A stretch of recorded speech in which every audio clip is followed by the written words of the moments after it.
Binigyan ka ng napakaraming resources tapos ikaw ang mananagot sa resulta ng proyekto ng Taifeng? At ang naging huling napili nilang partner ay ang story. Ganyan ka ba gumawa ng mga bagay? Umalis ka muna.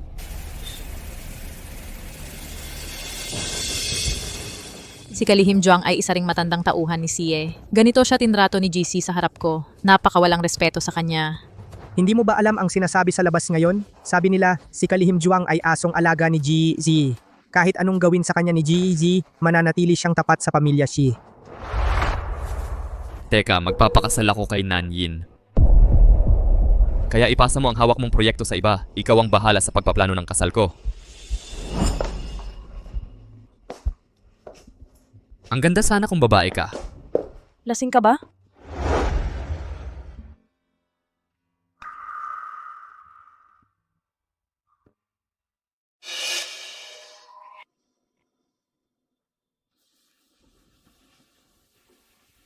Kung babae ka, pakakasalan kita.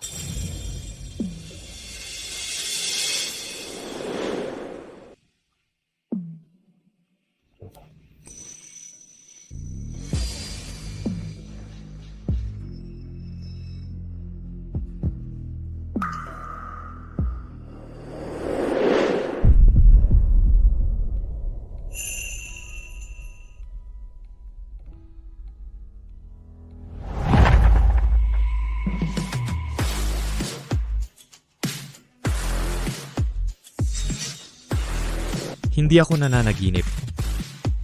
Isipin mo na lang na hangin yon.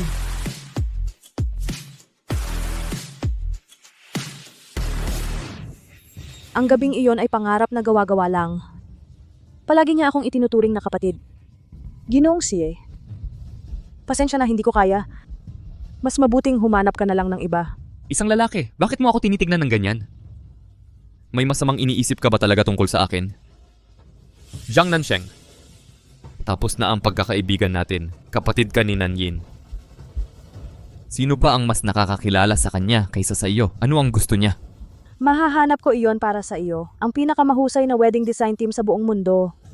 Dahil ba masyado kitang mabait palagi? Kaya nakakalimutan mo kung sino ka talaga? Ano ang mga tungkulin ng isang kalihim? Walang kondisyong pagsunod sa pagpaplano ng kasal. Kung hindi mo kaya, huwag ka nang maging punong kalihim. Ang gwapo ni Kalihim Juang. Oo, napakabait pa ng tao. Sana boyfriend ko siya. Ikaw ang pumatay sa kuya mo. Dahil lang sa'yo, anong perya ang pinuntahan mo? Na aksidente at namatay ang kuya mo. Ang magsusugal ay hindi na magkakaroon pang pangalawang anak na babae. Juang Nange. Ikaw ang mamumuhay bilang kapalit ng kuya mo. Lalaki ka, ako ay... Juang Nansheng, lalaki ako. Lalaki ka? Lalaki ako. Lalaki ka ba? Magpapakasal siya kay Nanyin, lalaki ka na lang habang buhay. Dapat ka ring magising sa iyong panaginip. Ginoong Gu. Sinabi mo noong nakaraan, iniimbitahan mo ako sa sangay ng Gu sa ibang bansa. Totoo pa ba yun?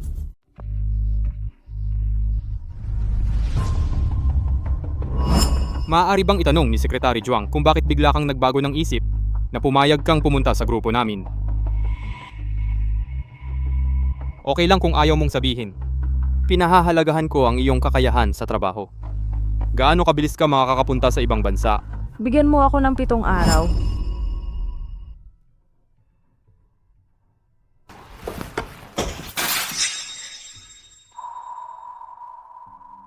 Ito talaga ang birthday gift ko. Nakalimutan kong birthday ko pala ngayon.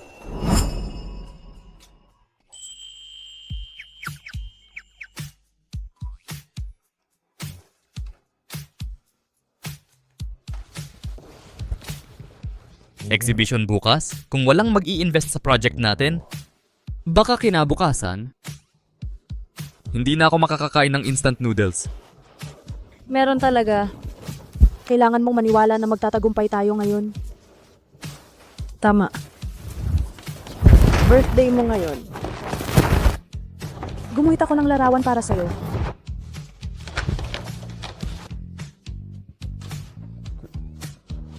Ito talaga ang birthday gift ko. Wow, nakalimutan kong birthday ko pala. Nansheng, ang bait-bait mo naman, bro. Bakit nahihiya ka pa? Parang babae. Sino ba na ko ay? Ang galing mo sa art. Pero hindi bagay sa kanya ang opisina natin. Kapag nagtagumpay na ang project natin, kapag may pera na ako, gusto kong bilhin ang pinakamagandang bahay sa CCT.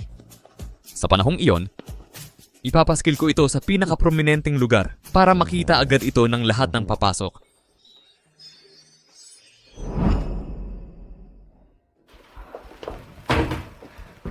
Kuya? Nakapadyak ako ng hindi sinasadya. Kuya, ikaw ba ang gumuhit nito? Sabi ni Kuya Jinghan, gusto niyang isabit sa pader ang larawan ko. Araw-araw na titingnan. Ibinabalik ko sa'yo ang painting na ito.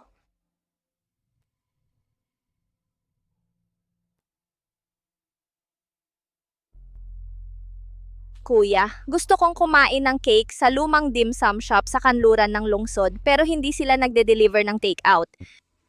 Pwede bang pumila ka para sa akin? May sasabihin muna ako kay Mr. C. Mr. G, gusto kong bumili ka muna ng snacks para kay Nanyin. Masyado akong matigas ang ulo. Normal lang na ayaw pumunta ng kuya ko. Kalihim Juang. Sige. 3 taon na akong kalihim mo. 3 taon din kitang minahal ng palihim. Bago ako umalis, gagawin ko pang 3 bagay para sa iyo. Ituring mo na lang itong bayad sa 3 taon ng magagandang alaala na ibinigay mo sa akin.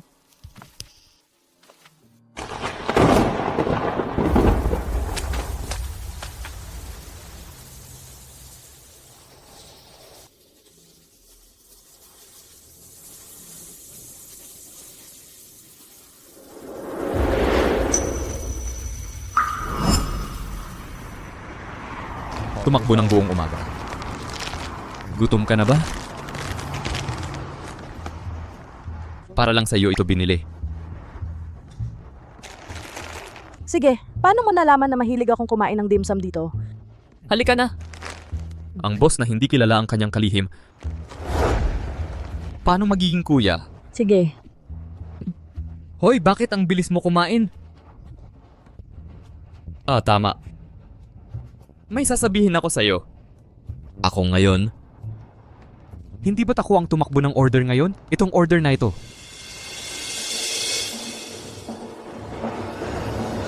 Talagang maayos ang takbo. Ha. Mabuti. Huwag kang magulo. Huwag kang magulo. Pagkatapos pirmahan ng kontrata, magkakaroon ng pondo ang kumpanya para lumawak. Tayo ay...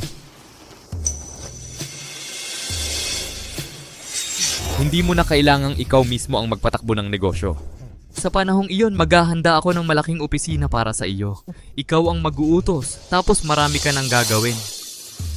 Lagi kitang aayusin. Ang mga magagandang proyekto ay ikaw mismo ang mamumuno. Ikaw na ang bahala sa lahat. Pangako iyan. Kailangan nating lumaban mula Jiangnan hanggang Jiangbei. Sa panahong iyon, pwede ka nang. Ikaw, bakit ganyan ka tumingin sa akin?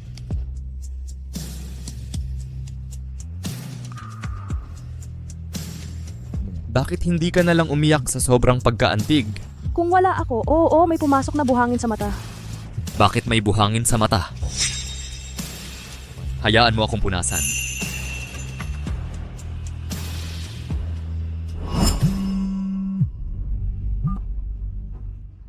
Hello.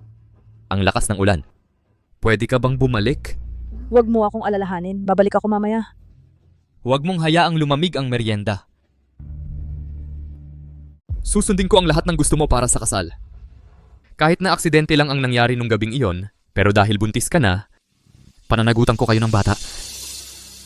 Kahit hindi ko alam kung sino ang tingin niya sa akin, pero ako lang ang pwedeng maging GNAC. Huwag kang mag-alala sa akin at sa sanggol sa tiyan ko. Naghihintay kaming lahat sa kasal na ito.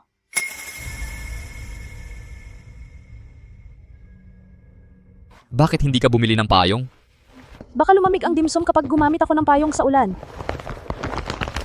Mainit-init pa. Salamat po.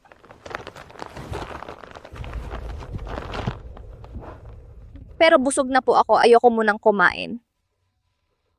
See? 3 oras akong pumila sa ulan, pambili ko na lang ng pagkain ng aso. Kaibigan ko lang po si Shiyi. Gusto ko lang sana siyang bigyan, kakainin ko.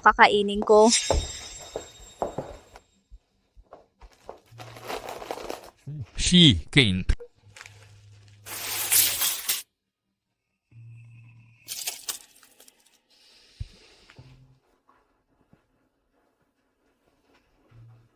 Kung ayaw mo, ikaw na ang kumuha at kainin.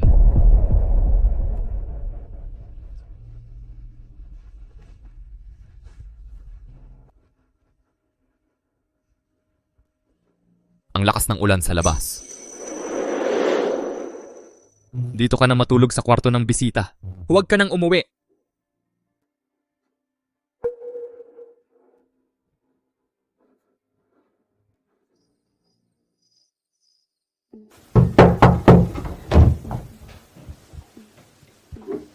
Kalihim Juang, papuntahin mo si Gigi ngayon din.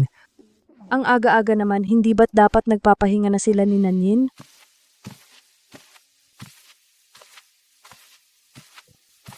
Jinghan, huwag. Pinapaghintay niya ako dito. Opo.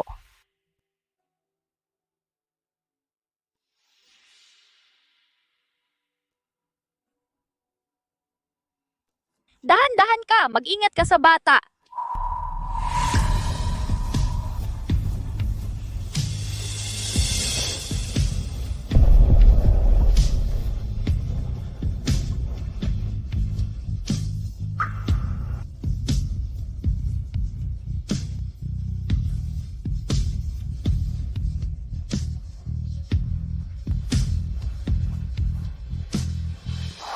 Alam mo ba kung bakit kita pinalapit dito? Simula nang inanunsyo ko ang kasal namin ni Nanyin, nag-iba ka na. Huwag mong isiping hindi ko nababasa ang iniisip mo. Itinuturing kitang tunay na kapatid. Pero ayoko ng lalaking may maruruming iniisip sa akin. Ginoong siya. Nagkakamali ka. Ako rin ay isang normal na lalaki. Gusto ko rin ng babae. Oo. Lalaki ako. Basta't magkasama tayo bilang babae.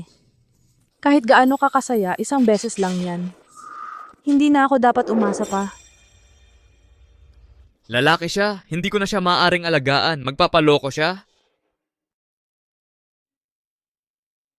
Sige. Kung gayon, dapat mong planuhin ang kasal ko kay Nanyin. Patunayan mo sa akin. Magkapatid pa rin tayo. Ikaw pa rin ang punong kalihim ni Si. Ginoong si, kailangan ko bang planuhin ang kasal mo?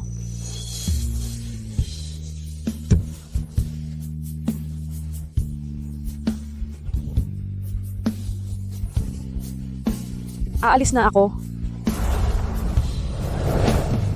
Ito ang pangalawang bagay ng kapalaran.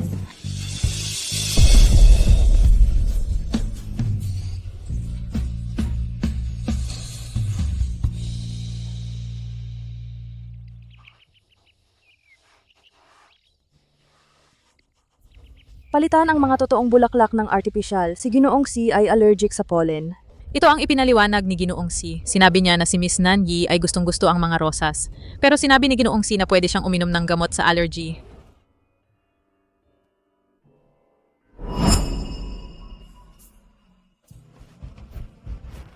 Ano yon? Anong nangyari sa'yo? May sakit ka? Allergic ako sa pollen. Sige, pasensya na. Hindi ko alam. Hindi kita sinisisi. Hindi ko sinabi sa'yo to. Huwag kang mag-alala. Kung gayon, hindi na ako magtatanim ng bulaklak. Bilisan mo at ilagay ang kahon sa harap mo. Sa harap pala ng babaeng mahal mo, kaya mo siyang pagtiisan hanggang sa puntong ito, kahit na masaktan ang sarili mo. At sa mga mata mo, lalaki lang ako. Kahit gaano ka kabait sa akin, huwag kang maging mabait lang sa kapatid mo. Pangarap ko lang pala ito. Secretary Juang, may iba ka pa bang tanong? Wala na, yun na yun. Sana'y maging perpekto ang kasal ni na Ginoong Xie at ng kapatid mo. Sana rin.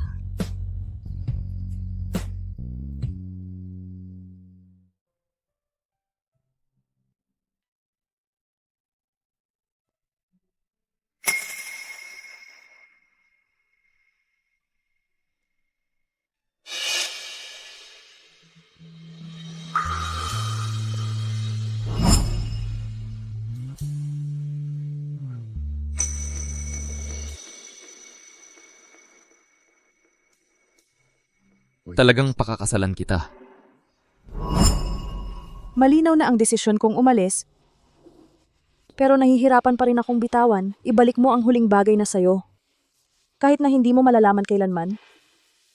Dahil sayo naging tunay na ako. Muling maging babae.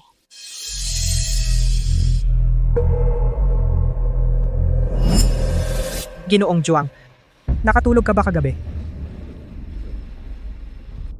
May babaeng umakyat ba sa kama ni Xi Jinghan kagabi? Ako yun. Nasaan ang unicorn jade pendant na ibinigay ko sa'yo? Jade pendant? Naiwan ko sa pagmamadali. Hindi ko napansin. Baka naiwan ko sa hotel. Sa hotel nung araw na yon, ang taong natulog kasama si Kuya Jinghan ay si Zhuang Nansheng. Hindi ko siya pwedeng pabayaan kay Kuya Jinghan. Kailangan nating mag-isip ng paraan para mapalabas siya sa sis. Kung hindi, malalaman din ang lihim ko. Secretary Zhuang, nakausap ko na ang mga tao sa overseas branch. Inaasahan ng Gus ang pagpasok mo. Salamat Ginunggu. Malapit nang matapos ang mga bagay-bagay sa akin. Magre-resign na ako sa lalong madaling panahon. Si Ginoong Guba ang Gus. Zhuang Nansheng, ito ang pagkakataong ibinigay mo sa sarili mo. Naayos na ang lugar para sa kasal. Maayos naman ang ensayo. Ayon ito sa gusto mo, ang singsing na binili ko sa bansang M.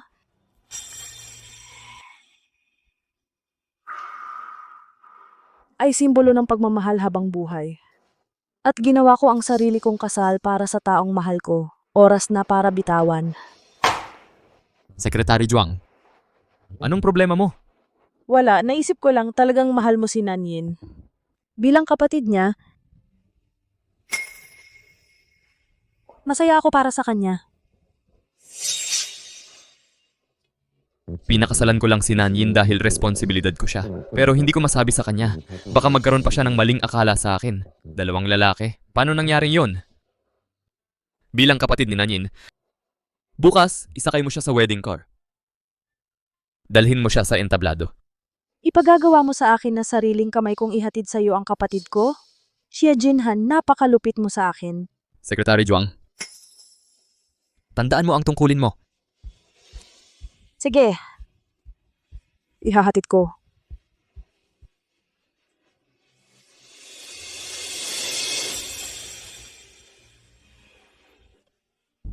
Ito ang huling bagay na gagawin ko para sa'yo. Bilang iyong Chief Secretary.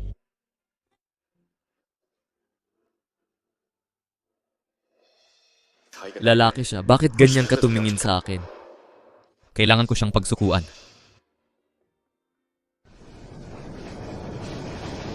Minsan na akong nag-imagine ng paulit-ulit. Kung hindi namatay ang kapatid ko, hindi mo kailangang magtanong kung maaari bang magsuot ng wedding dress sa timog at lumakad patungo sa'yo ng masaya.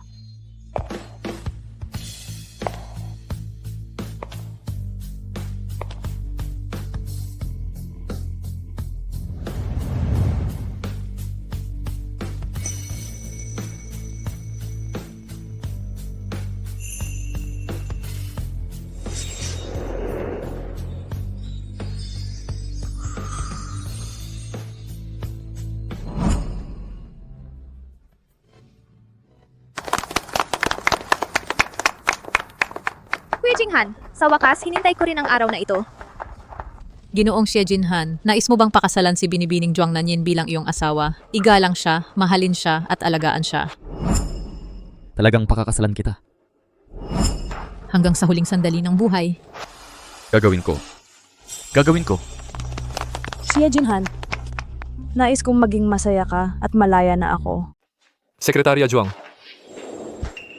naghihintay po kayo ni GC at ng mga CEO sa conference room. Tara na po. Ang late. Anong emergency? Natalo tayo sa pagbid para sa planning case ngayon at sa story. Ay, medyo magulo ang sitwasyon. Bilisan mo at pumunta ka na.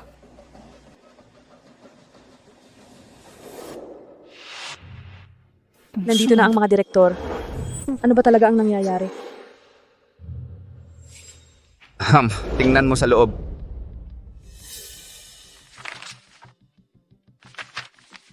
Ito ba ang ilang plano na ginawa ng Shiz para makipagtulungan sa Taifeng? Ilang beses na bang nagplano?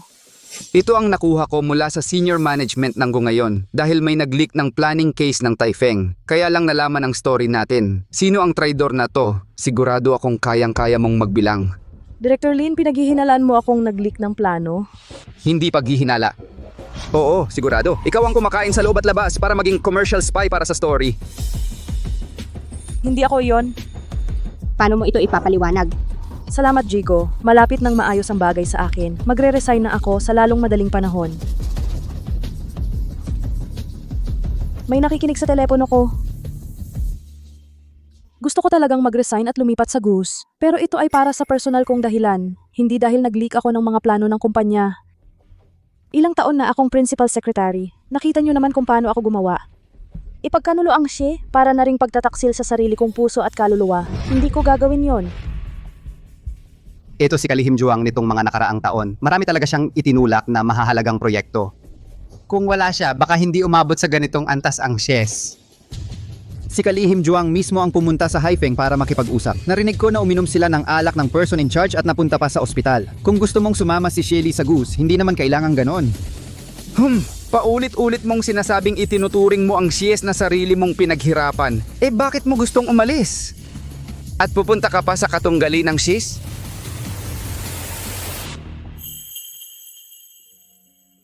GJ. Ako ang kalihim mo. Ano ba ako? Ikaw ang pinakakakakilala sa akin. Hindi ko ginawa ito. May nagtangka sa akin.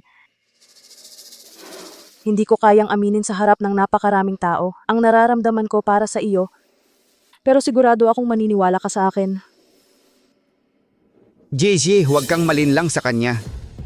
Sa tingin ko dapat siyang parusahan dahil sa pagkalat ng trade secrets. Halika.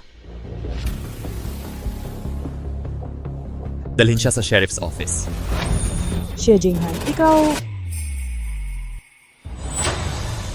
Xie Jinghan, akala ko ayaw mo lang sa akin. Pero ganito pala tingin mo sa akin, napakasama ko pala. Xie Jinghan, napagbintangan ako, hindi ko ginawa ito, may nagtangka sa akin, alam mo yan. Kahit sino pwedeng umalis sa Shiz, ikaw lang ang hindi pwedeng umalis. Hindi ba ako sapat para sa iyo dahil ba tinanggihan ko ang kalokohan mong pag-ibig? Ipinagkanulo mo ang ating pagkakaibigan sa loob ng maraming taon. Kung ganon, hindi na kita pagbibigyan.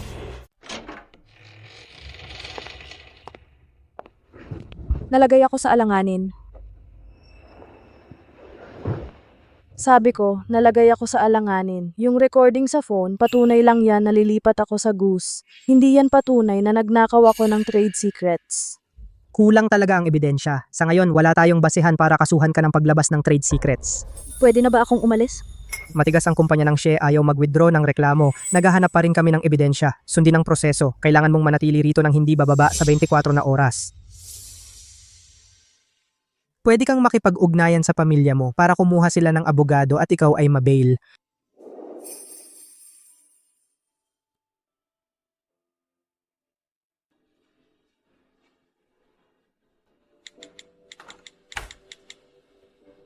Hello, ang tinawagan ninyong numero ay naka-power off.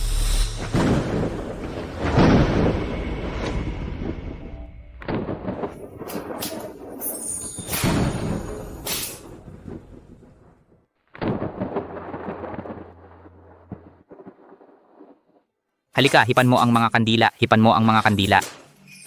Sige, ha ha ha.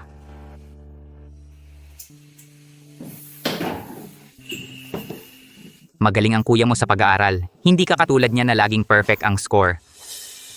Hanggang sa susunod na exam, huwag kang mag-expect na makakakain. Huwag kang mag-expect na makakakain.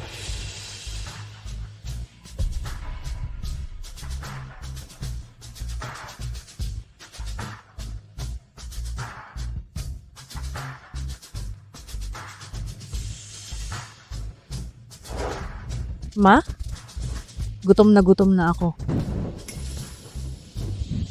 Ayoko nang maging lalaki, gutom na ako.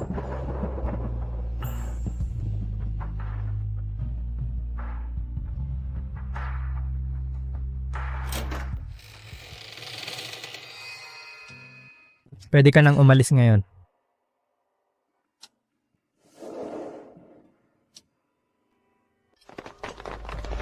Ginoong Juang, tinalikuran mo ba talaga ang She? Ikaw ba ang commercial spy na binayaran para maging nurse? Hindi ako tinalikod, lalo na ang commercial espionage. Naniniwala ako na bibigyan ako ng hustisya ng pulisya. Tingnan ninyo ang notice na inilabas lang ng She sa official website. Si Chief Secretary Juang ay nagnakaw ng trade secrets at ngayon ay tatanggalin. Ginoong Juang, paano mo ipapaliwanag ang anunsyong ito? Jejinhan, kahit hindi makahanap ng ebidensya ang pulis, sa tingin mo traidor ako?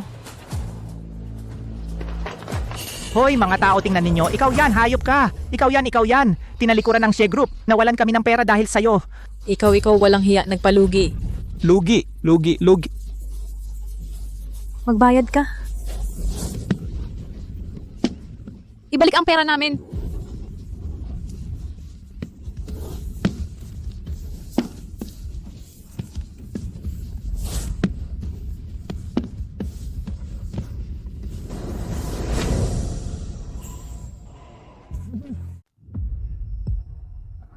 Huy, yan ang sa mga Xie. Si Ginoong Xie to. Ginoong Xie, kailangan mong magbigay ng paliwanag sa akin. Kailangan mong magbigay ng paliwanag. Ano ang ipapaliwanag? Jejinhan. Walang nakitang bagong ebidensya ang pulis. Wala akong kasalanan. Tama na yan. Ayaw ko nang marinig ang mga dahilan mo. Lahat. Ang dahilan kung bakit nabigo ang nakaraang proyekto ng mga Xie. Lahat ay dahil sa kanya. Tinanggal na ng mga Xie ang taong ito. At ipinadala ang kanyang resume sa Haicheng. Sa lahat ng kumpanya, inirerekomenda na huwag nang kunin ang taong ito. Hindi pwedeng ganon. Hindi mo siya kukunin, hindi nababalik ang pera namin. O ang pera ko naman. Oo, sabi ko sa'yo, papaluhurin mo siya para humingi ng tawad sa akin. Dapat lumuhod. Oo, dapat lumuhod. Kapag hindi siya lumuhod, sasabihin ko sa'yo, hindi na susuportahan ng kumpanya namin ang inyong mga Xie. Hindi na susuportahan. Sige. Jejinhan, wala akong kasalanan. Naisahan ako. Hindi ko ginawa ito. Dapat kang maniwala sa akin. Lumuhod.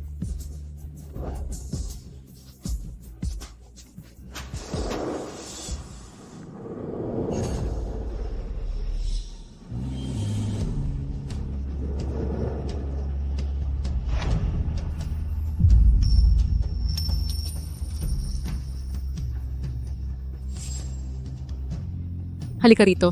Bilisan mo, kumuha ka ng litrato. Bilisan mo, kuhanan mo ng litrato yung tuktok ng ulo. Kuhanan ng litrato para mag-trending siya. Live ka. Sa wakas online na. Huy, siguraduhin mong makuha na ng litrato. Hindi makakahanap ng trabaho. Kapag hindi na siya makakahanap ng trabaho.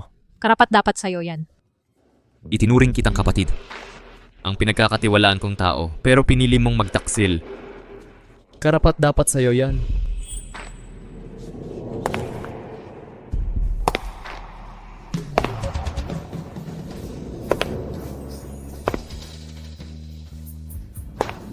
Alam kong hindi tayo magkakasama habang buhay.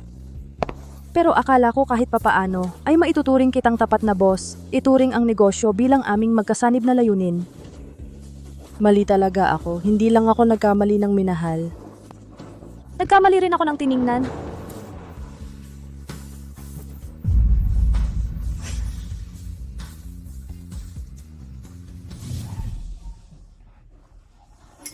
Anong ginagawa mo? Patuloy lang ang pagkuha. Hindi mo ba alam na illegal ang pagkuha ng litrato ng walang pahintulot? Umalis ka na. Ay. Ayos ka lang ba? Ay, Kailangan mo bang samahan kita para sumabog? hindi, wala nang iba. Pwede mo ba akong ihatid sa bahay? Halika. Makakakuha ang pamilya Gu ng proyektong Taifeng dahil may personal na ugnayan ang pamilya Gu sa may-ari ng Taifeng. Nagsiyasat ako, sa loob ng aming kumpanya walang tumanggap ng plano ng pamilya She. Ganap na kasinungalingan lang ito sa iyo. Ganun ba? Presidente Gu. Maraming salamat po. Napakasama ng reputasyon ko ngayon. Kung papasok ako sa Gus, magdudulot ito ng problema sa inyo, kaya nagpasya ako. Huwag kang mag-alala. Ikaw ang kinuha ko. Ayusin mo muna ang iyong kondisyon. Hintayin mong maayos ang iyong kondisyon. Pumunta ka sa ibang bansa. Sige.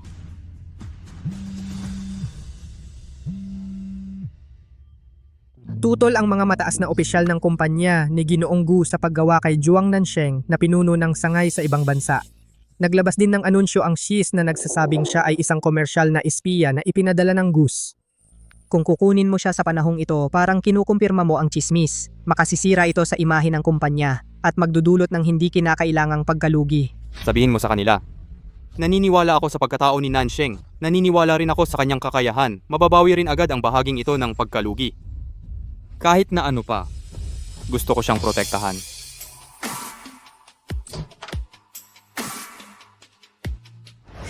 May mukha ka pang bumalik. Ate, may chismis na pumatay ka ng isang spy. Paano mo nagawa ang ganong bagay? Malinis ang aming tahanan. Bakit ka pa nagpakita, gago ka? Lumuhod ka ngayon. Papatayin kita gamit ang batas ng pamilya. Tatay, hindi ko inilabas ang mga classified na dokumento. Makinig ka muna sa paliwanag ko. Nag-anunsyo na si Ginoong Xie. Ang lakas ng loob mong makipagtalo. Nagkakamali ba ang mga tao? Ayaw mong gamitin ang batas ng pamilya ngayon. Umalis ka na lang dito. Huwag ka nang bumalik sa dealer. Magkukunwari na lang akong hindi kita anak.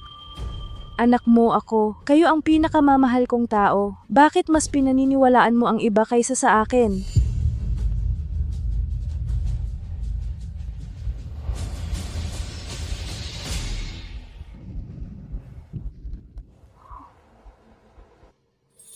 Luluhod ako.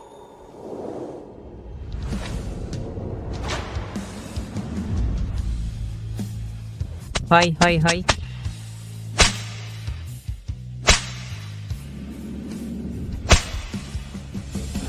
Ikaw ang pumatay sa kuya mo.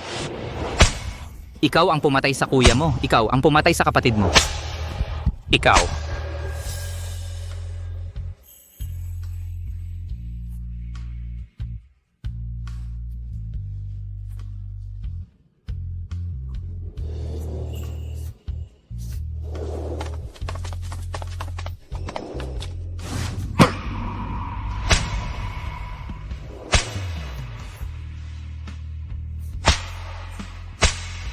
Nanay, tatay, nanay, tatay, nanay, tatay. Nanay, tatay. Aminin mo ba?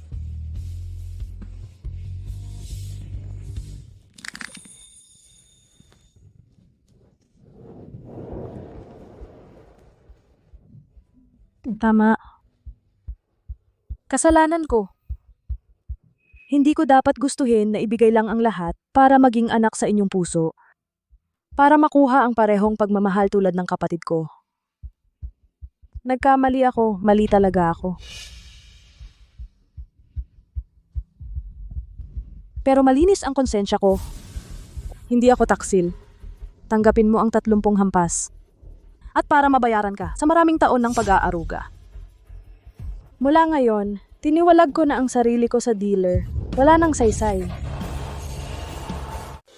Mula ngayon, hiniwalayan ko na ang pamilya Zhuang wala nang saysay yon. Ikaw. Sa hinaharap, wala ka na.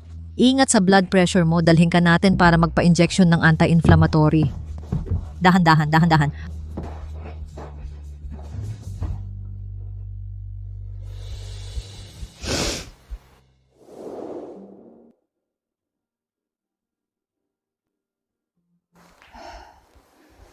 Nanyin. Kapag wala na ako sa hinaharap, ikaw na ang bahalang mag-alaga sa mga magulang natin. Hindi maganda ang kalusugan ni Dad. May sakit sa puso, bigyang pansin ang diet niya, menopause na naman si Mom minsan. Baka bigla siyang magalit. Ay, tama na yan. Bakit hindi ka pa umalis? Umalis ka na? Mas mabuting lumayo ka sa Haicheng, huwag ka nang bumalik pa. Nanyin, talagang hindi ko pinakialam ang confidential documents ni Si.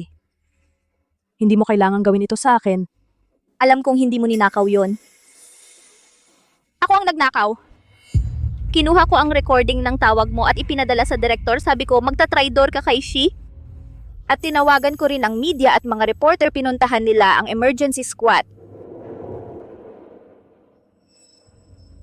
Nababaliw ka ba? Tunay kang kapatid ko. Bakit mo ito ginagawa sa akin? Kaya nga ayaw ko sa'yo.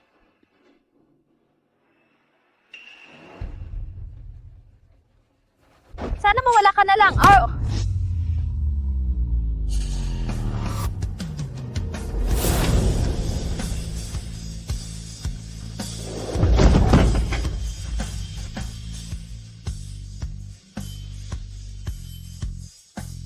Kuya, malinaw ikaw ang unang nagtaksil kay Brother Jean bago ka matanggal. Kahit gustuhin mong ibaling sa akin ang galit mo, huwag mong sasaktan ang sanggol sa tiyan ko. Dadalhin kita sa ospital.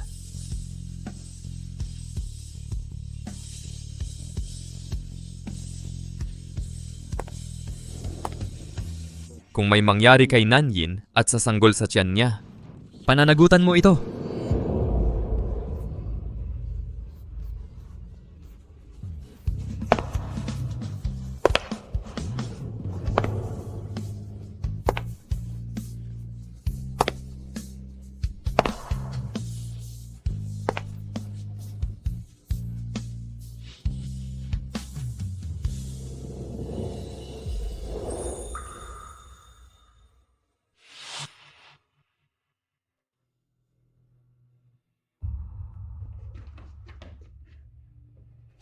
Juang Nansheng, kahit na magtaksil ka sa akin, hindi ko rin naman naisip na sasaktan ka. Pero paano ka naging ganito kasama?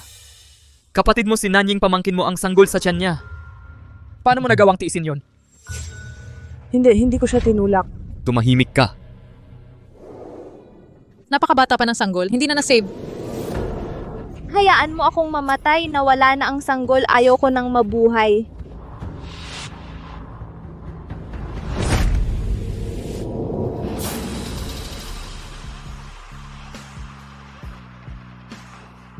Dalawang buwan pa lang ang anak ni Brother Jinhan.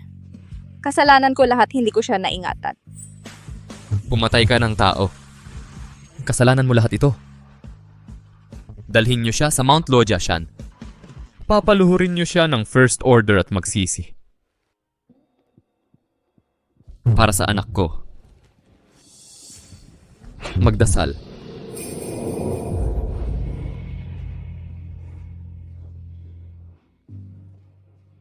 Dalhin niyo siya.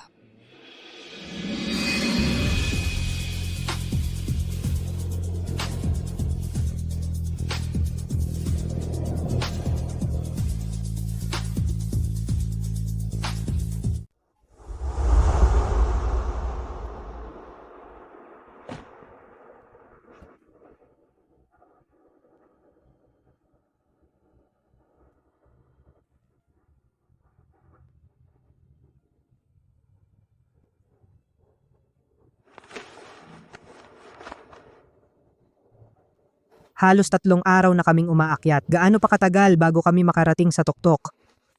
Mukhang mahigit 3,000 na hakbang pa ito. Malapit na siguro.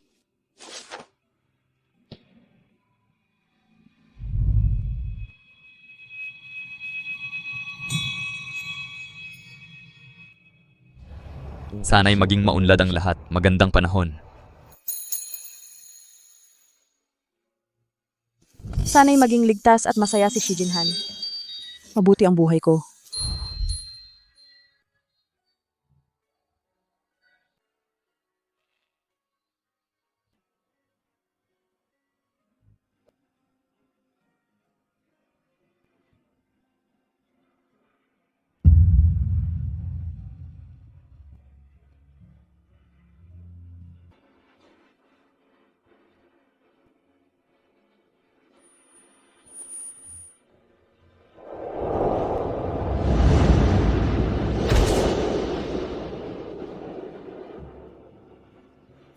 Diyos at Buddha ng Timog.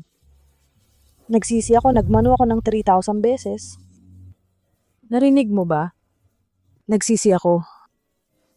Sana sa buhay na ito, wala na akong kinalaman kay Xi Jing'an.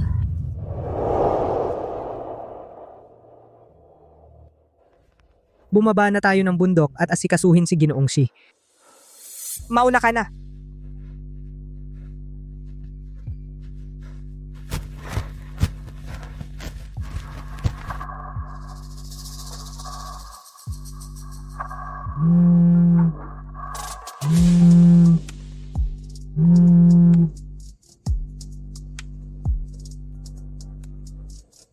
Kalihim Juang, nakapag-empake ka na ba? Mag-book na lang kaya tayo ng flight para bukas?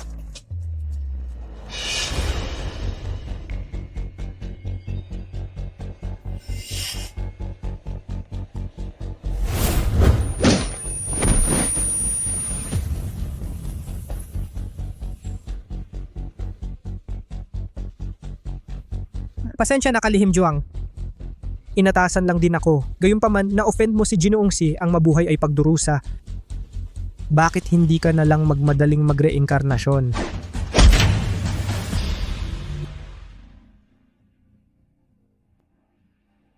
Xie Jinhan.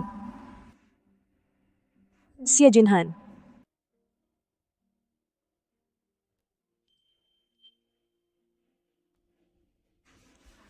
Xie Jinhan.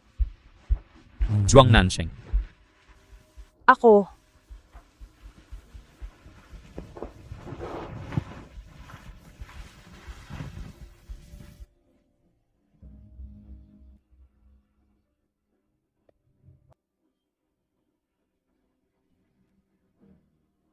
Pumunta ako para magpaalam sa'yo.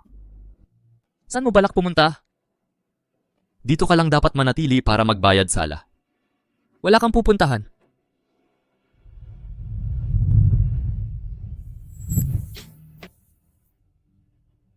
Nansheng.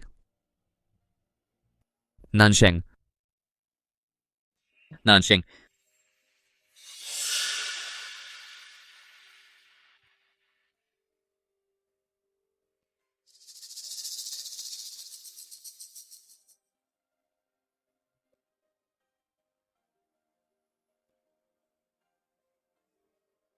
Original. Panaginip lang pala. Jie, ito ang mga personal na gamit ni Kalihim Juang sa workstation. Ako na ang bahala, itatapon ko na ito. Sige. Sandali, hayaan mo na.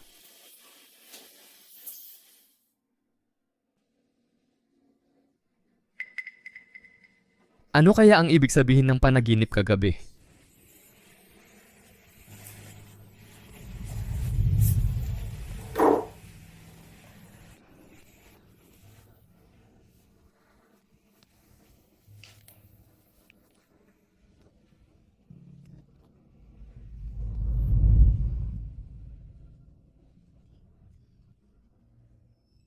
Bakit nandito ang pendant na ito?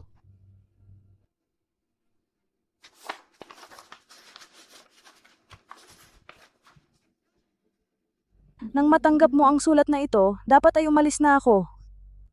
Ibinabalik ko sa'yo ang pendant. Mahal kita. Pero ngayon, iiwan na kita. Tigilan mo na ang pagiging sakim. Huwag ka nang mag-imbento ng dahilan para mag-iwan ng bagay na sa'yo. Paalam, Xie Jinhan. Kunin agad si Zhuang Nansheng.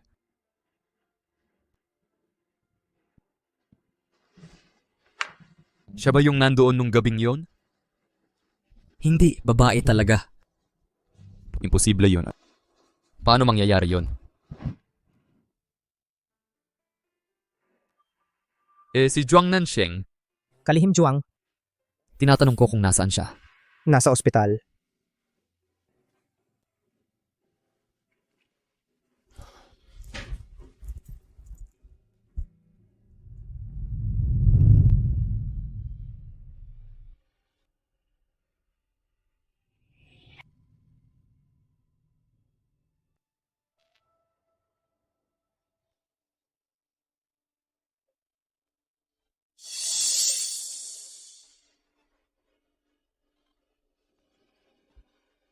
Itong pendant na ito,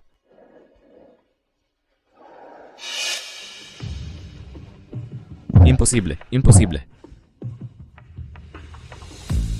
Hindi basta-basta mamamatay.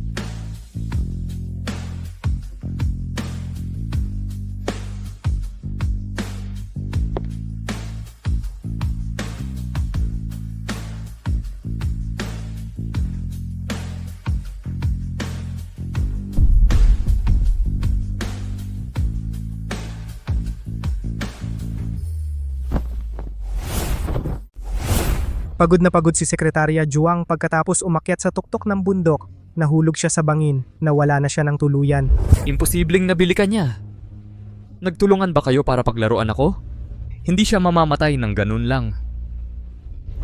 Mr. Xie, ito talaga si Sekretarya Juang. Nahulog siya ng patiwarik, wag mo nang tingnan. Umalis ka dyan. Huwag mo akong subukang lokohin. Tingnan natin kung sino talaga siya.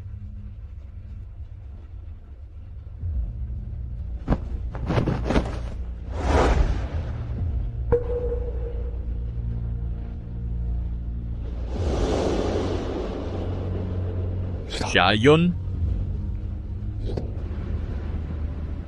Siya ba yun? Xie Jinhan, bagsak na ang stocks mo. Mamatay ka na.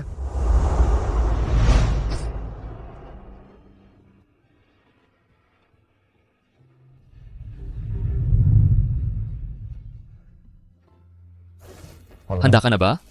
Okay lang, maliliit na sugat lang. Salamat. Hindi mo dapat sinugod ang sarili mo para protektahan ako kanina. Bahagi rin ng trabaho ng isang sekretarya ang protektahan ng boss. Kalokohan. Hindi kasama sa tungkulin ng sekretarya ang harangan ang kutsilyo para sa boss. Paano kung sa vital part tumama ang kutsilyo?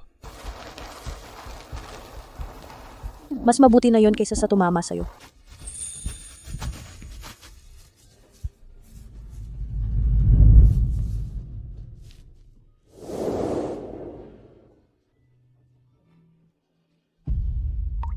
Bakit ang sakit-sakit ng puso ko?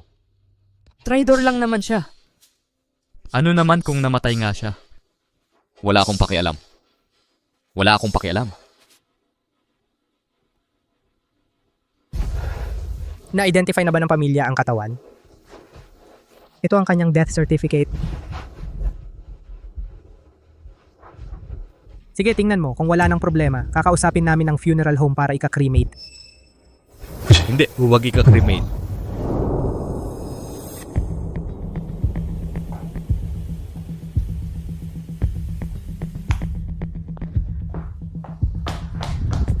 Jin, nakauwi ka na.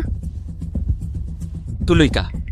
May dala ka bang pasalubong? Para sa akin to, di ba?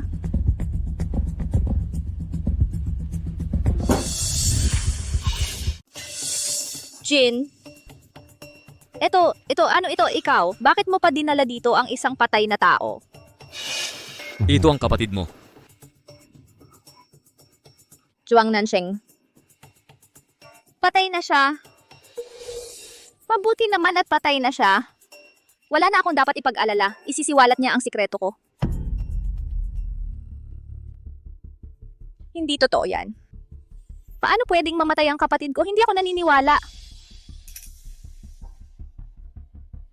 Jinhan, anong problema mo?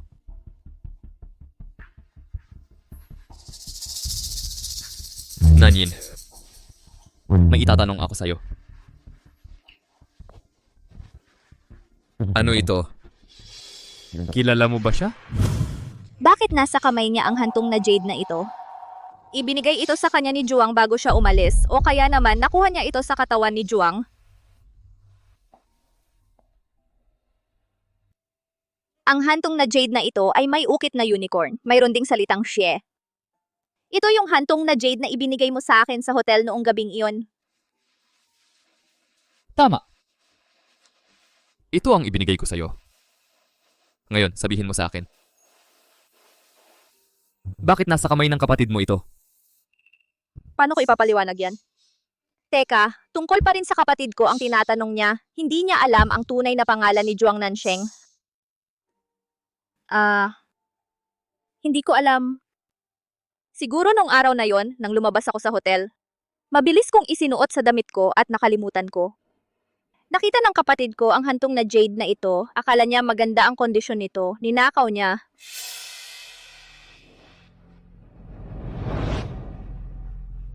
Jinghan, talagang hindi ko alam bakit nasa kamay ng kapatid ko ang hantong na jade. Lalaki ang kapatid ko. Pwede bang ikaw ang nagbigay ng hantong na jade na ito? Tama ka. Dahil patay na ang kapatid ko, bakit hindi na lang natin asikasuhin ang libing niya? Ilagay mo sa freezer ng villa. Ano? Bakit? Bakit kailangan itago sa bahay? Tinalikuran niya ako. Nag-miscarriage ka. Iwan mo siya dito. Para lang ipaalala sa sarili mong huwag nang magising muli.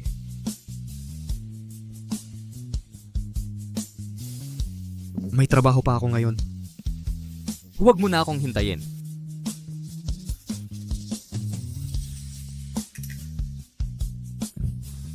Kahit papaano wala nang makakapagsiwalat sa akin. Bumalik na po ba sa kumpanya si GC Kalihim Juang? Ang itinerary.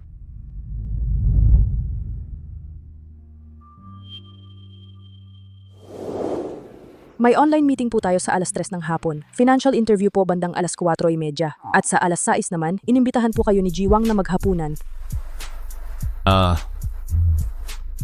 Ito po ang buod ng offline annual report ng branch. Ang resume ng person in charge at ang impormasyon inilagay ko na po lahat sa inyong desk. Yung isa pang financial interview question sa alas 4:30, natapos ko na pong i-review. Si Jiwang po. Yung mga regalo para sa asawa at anak na babae ni Jiwang, inilagay ko na po sa trunk para sa inyo.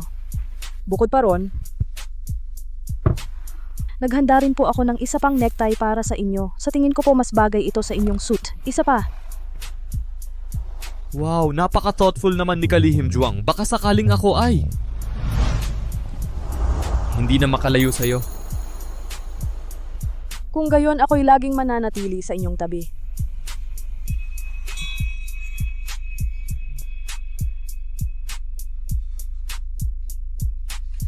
Bumalik sa kumpanya.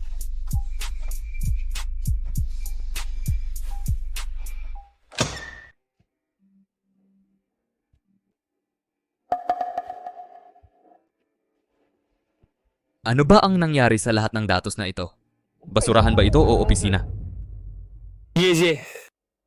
Ang mga dokumentong ito, lahat po ito ay mahahalagang dokumentong may kinalaman sa sekreto ng kumpanya. Nang walang pahintulot ninyo, walang sino man ang nangahas gumalaw. Ang mga ito ay inayos lahat ni Kalihim Juang noon.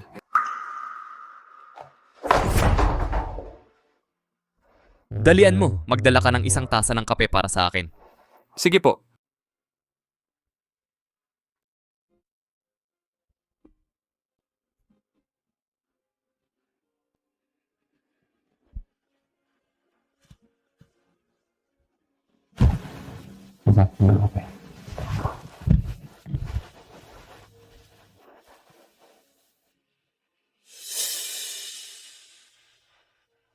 Napalitan na ba ang barista sa bar? Hindi po ba napalitan? Ang kape na dati ninyong iniinom ay espesyal na inihahanda ni Kalihim Juang. Baka hindi pa masyadong naintindihan ng barista ang inyong panlasa. Papagawa ko po ulit sa kanya ng isa pang inumin para sa inyo. Ngayon din, pumunta ka agad sa departamento ng personnel para sa transfer. Humanap ka ng isa pang chief secretary para sa akin. Ginoong Xie, ito po ang impormasyon para sa sekretarya.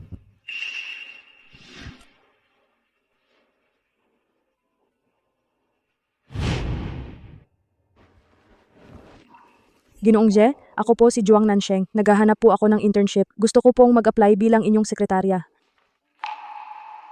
Huwag mong maliitin ang lugar na ito. Ang kumpanya ko, bagong simula pa lang. Kaya baka hindi ganun kalaki ang sahod dito. Bigyan niyo lang po ako ng pagkakataon. Maligayang pagdating sa amin. Magtutulungan tayo sa hinaharap. Magtutulungan tayo. Palakihin at palakasin pa. Palakihin at palakasin pa. Sige na, sige na, sige na, sige na. Salamat! Kung hindi kayo nasisiyahan sa mga ito, magre-recruit ako ng panibago para sa inyo. Huwag na. Wala nang iba. Sige. Iniimbita po kayong maghapunan bukas ni Ginoong Jiang mula sa Taifeng. Ako na ang bahala sa restaurant na madalas ninyong puntahan. Ginoong Xie, humihingi rin po ako ng paumanhin sa huling proyekto. Magtutulungan tayo sa susunod. Oh, tama. Bakit hindi ko nakita si Secretary Juang? Nag-resign na. Oh, sayang naman. Walang kapantay ang planning ni Secretary Juang. Ang ganda ng alok niya. Kung hindi lang dahil sa kaunting pagkakaibigan kay Lao Gu, kailangan kong bigyan ng muka ang batang Gu. Talagang makikipagtulungan ang aming Taifeng sa inyong pamilyang Xi. Ano po? Dahil may pagkakaibigan kayo sa pamilyang Gu, kaya niya pinili ang Gus. Siyempre, nandito si Secretary Juang. Paano makakapantay ang planning ng Gus sa CS? Sa totoo lang, lihim ko ring tinanong si Secretary Zhao kung may balak siyang lumipat sa aming Taifeng. Sabi niya, sa CS siya magtatrabaho habang buhay. Bakit ka biglang nag-resign? Pinili ng Taifeng ang Gus. Hindi dahil mas maganda ang plano ng mga Gu. Hindi talaga ibinunyag ni Zhuang Nansheng ang plano sa istorya. Nagkamali ako sa kanya.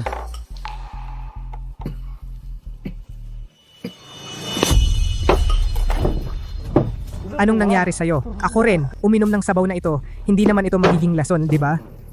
Anong nangyari? Tatawag ako ngayon ng tulong. Kumusta na si Gigi? Salamat. Pasensya. Talagang hindi ko alam na darating kayo para mag-lunch ngayon. Ngayong pagkakataon, anong nangyayari dito? Dumating kayo bago, espesyal na ipinaalam ni Secretary Juang na allergic kayo sa seafood at darating siya ng aks na oras ng maaga. Magluluto ng sabaw na may buto-buto. Hindi siya pumunta sa akin ngayon, kaya talagang hindi namin alam.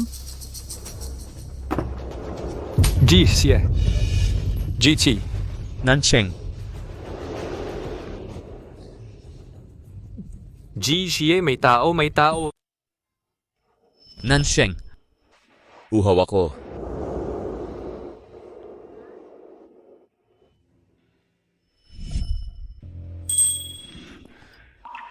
Alam kong hindi ka papatay. Ji Xie.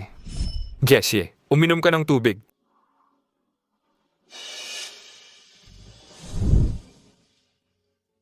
May nagbigay sa board of directors dati ng anonymous report email. Sabihin mo kay Chen Gong na imbestigahan ang pagkakakilanlan ng nagpadala. Opo.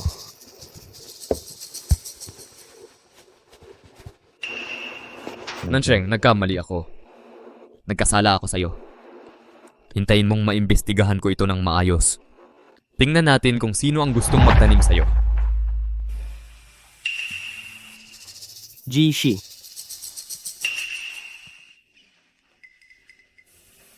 Ayaw ng iba. Ang pagkuha sa proyekto ng Xie ay wala lang. Huwag kang magpakakampante. Matagal na kaming pumunta sa Japan. Sige. Kaya maghihintay ako para makita ang paraan ni GC.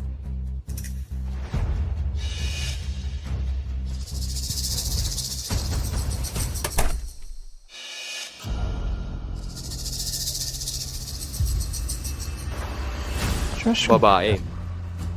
Po. Second Juang, parang ang dami mong sekreto.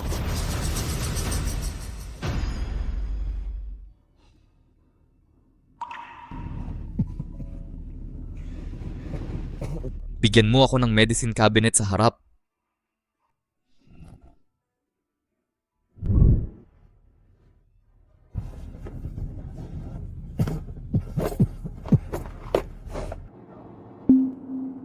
Kapag abala ka, laging inaalagaan mo ang iyong kalusugan. Nakalimutan mo pa nga uminom ng gamot. Kailangan ng paalala ko sa oras. Pag alis ko, sana alagaan mo ang sarili mo.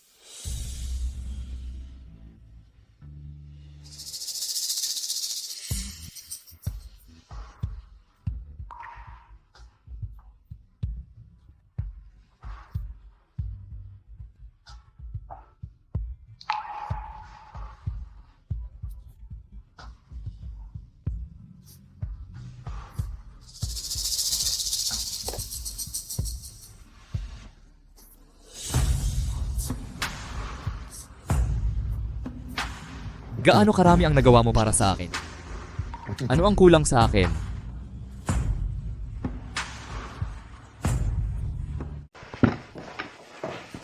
Kunin mo ang mga bagay na ito at itapon mo. Po? Sino ang nag-utos sa iyo na gawin ang painting na ito? Opo, sinabi ng babae na itapon ko ito.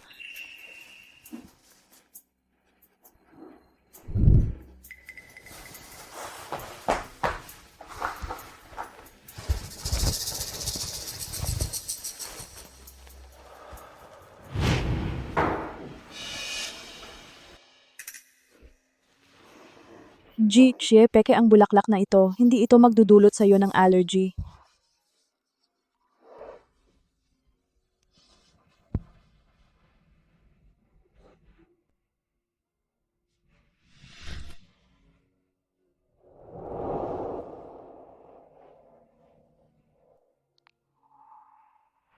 Ganito ka pala mahilig sa mga sunflower. Siyempre, ang sunflower ay kumakatawan sa araw. Katsi. Alam mo ba kung ano ang flower language ng mga sunflower? Ano? Ang flower language ng sunflower ay katahimikan at katapatan. At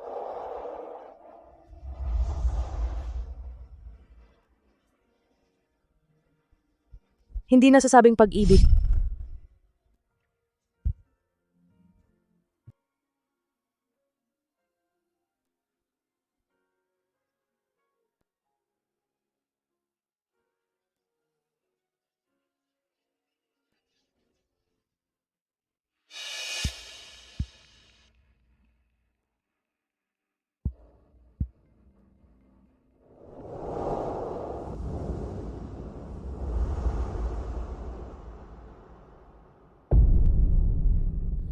Ang flower language ng sunflower ay katahimikan, katapatan at hindi nasasabing pag-ibig. Nansheng, ganito ba ang nararamdaman mo para sa akin kung hindi ka isang lalaki?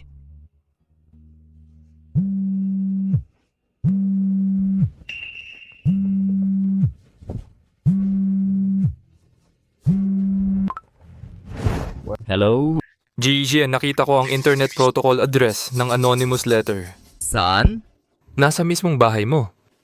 Ang taong anonymous na nag-report kay Secretary Juang ay si Mrs.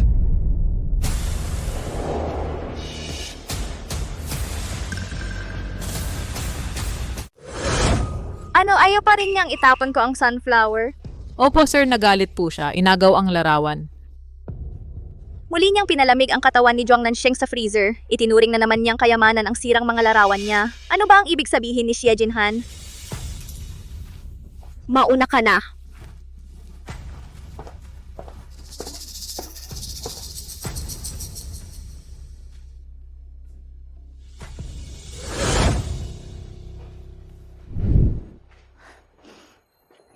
Kuya Jinhan, maganda ba ang tingin mo sa bagong hikaw ko? Bakit mo gustong patayin si Nansheng? Kuya Jinhan, ano ang sinasabi mo? Hindi ko maintindihan. Hindi ikaw ang nagpadala ng anonymous ng mga dokumento sa mga direktor. Mas mabuting sabihin mo ang totoo. Oo. Ako. Kapatid mo siya. Bakit mo siya sinaktan ng ganito kalala? Kuya Jinhan, sa tingin ko lang hindi ka karapat-dapat. Napakabuti mo sa kapatid ko. Tumalon siya papunta sa kumpanya ng kalaban mo. Oo, ako nga. Gusto ko lang siyang turuan ng leksyon para bigyan ka ng hangin. Hindi ko sinasadya na patayin ang kapatid ko. Hindi ko alam na magiging ganito kabigat ang kahihinatnan. Kuya Jinhan, pero natuto na rin ako sa leksyon. Ah, kuya, tinulak niya ako. Nagpa-miscarriage sa akin. Kuya Jinhan, posible bang hindi ka ba naaawa sa anak natin?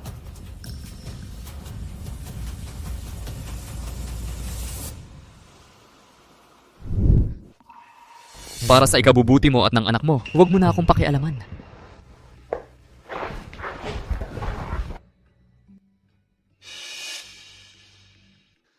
Bakit ito nahahalata rin? Hindi ko pwedeng hayaan na makadiskubre pa si Xie Jinhan. Yamang napaka-importante sa'yo ng patay na iyon. Wawasakin ko ang bangkay. Para wala kang maiwan.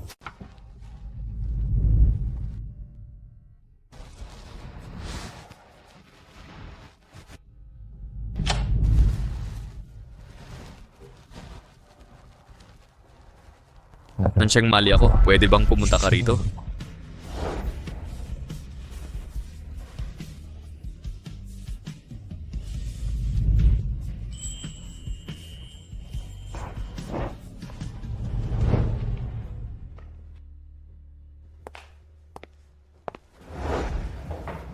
Nakapagyosi ka na ngayong araw.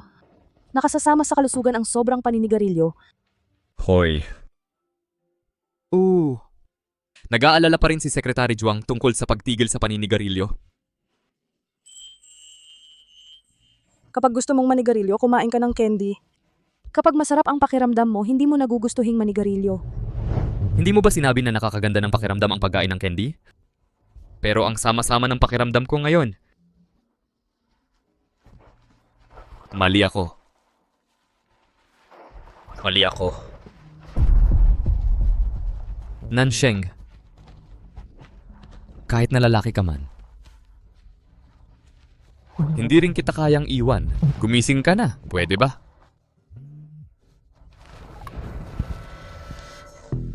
May meeting ka pa mamayang hapon, kita mo. Babalik na ako ngayon sa kumpanya.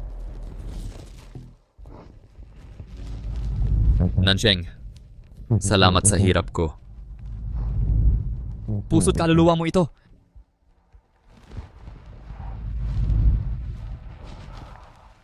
Sasabay na ako sa iyo pagkatapos ng trabaho.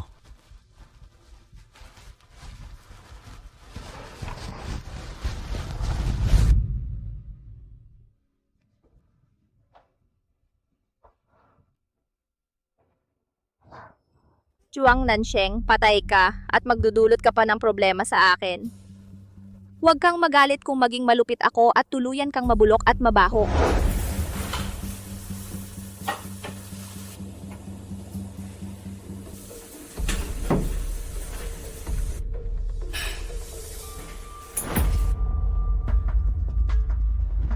Jiche?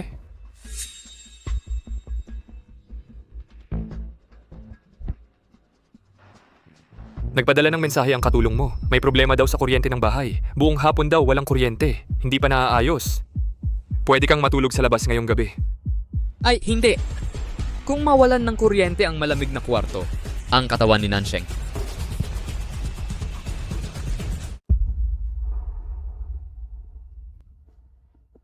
Ang baho. Mr. G, ang tagal nang walang kuryente sa ice depot. Nakita na namin. Nagsisimula nang mabulok ang katawan. Bakit biglang nasira ang kuryente? Hindi ko alam. Jinhan, sa tingin mo ba ako ang gumawa nito? Kapatid ko siya. Wala na siya. Paano ko magagawang sirain ang kanyang katawan?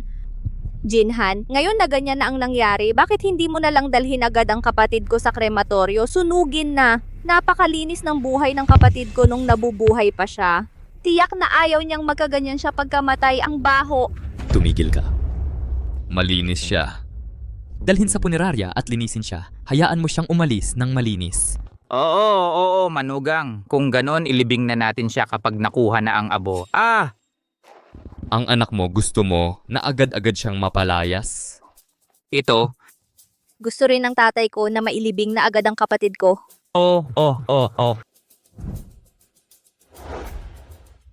Nansheng, wala kang naiwan sa akin? Hayaan mo na. Gusto kong ayusin ang mga natitirang gamit ni Nansheng.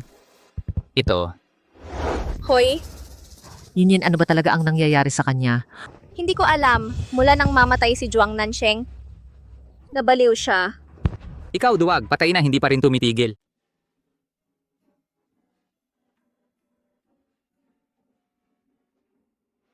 Binili ng Nansheng ang bahay ng dealer gamit ang pera. Pero ang liit-liit ng kwartong tinitirhan niya sa bahay. Hindi rin ito ang unang beses kong pumunta sa bookmaker. Pero bakit ngayon ka lang nakaalam? Mas masahol pa ang kwarto niya kaysa kay Nanyin.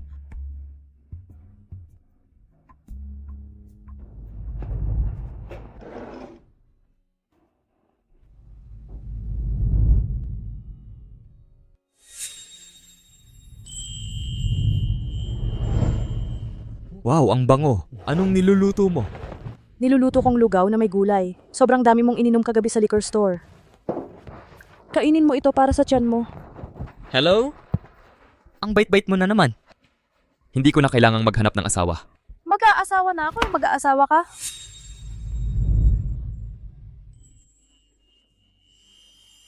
Sige, natatakot ka. Nagbibiro lang ako. Pero ito pa nga ang itinago mo sa ring box. Bakit? Bakit pa kasi lalaki ka? Kung babae ka lang sana. Dati ko pa sana kayong pinakasalan. Hindi ko makikilala ang kapatid mo. Wala sanang mangyayari.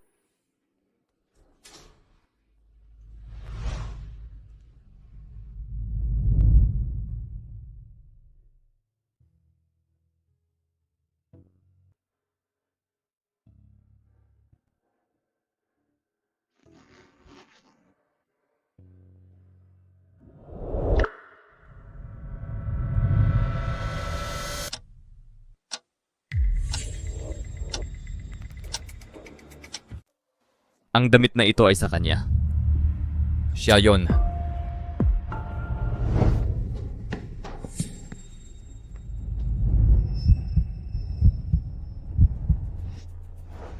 Tigil. Eh yung mga tao, saan napunta ang mga tao? Huwag kang matakot. Okay, mas mabuti na ito. Pwede ka nang umuwi ngayon. Salamat sa pagpapakasal sa'yo kapag ako'y lumaki na. Well, ang pangalan ko ay Xie Jinhan. Ano ang pangalan mo? Ang pangalan ko ay... Magpalda ka at maglakad pabalik. Hello, ang pangalan ko ay Xie Jinhan. Tandaan mo. Naalala mo? Ang babaeng nagligtas sa akin mula sa mga kidnapper, nakasuot ng paldang ito. Bakit siya nandito? Posible kaya na. Imposible, imposible. Si Nansheng ay lalaki. Dapat ay isang nanyin yun. Imposible yun.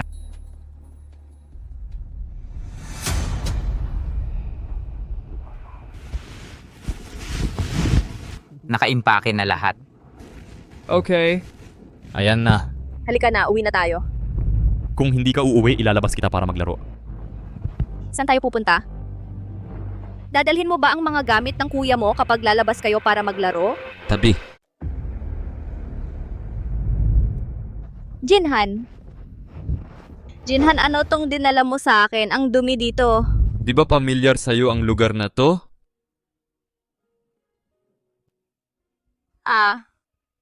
Dito sa paligid yata yung dating bahay na tinitirhan ko. Pero hindi pa ako nakakapunta dito. Ito yung squatter.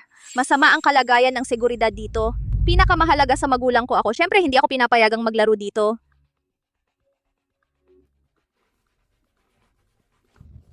Nakakainip dito. Hindi masaya. Bakit di mo ako samahan sa mall? Hoy, Jinhan. Anong nangyari kay si Jinhan? Para imbestigahan ang pamilya Juang, alamin kung ilan ang mga tao sa listahan nila, lalaki o babae. Bata, lalaki ka ba o hindi? Hindi ka pwedeng maging babae. Kung babae ka, anong ginawa ko sa'yo? Bumili ka ng sigarilyo.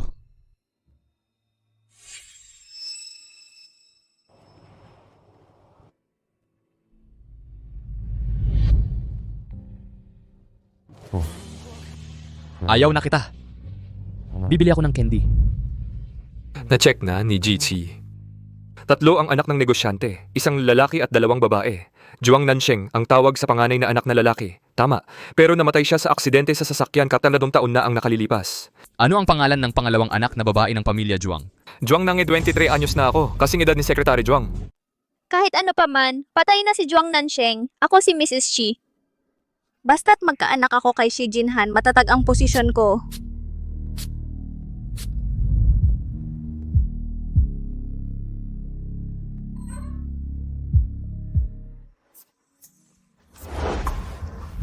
Jinhan.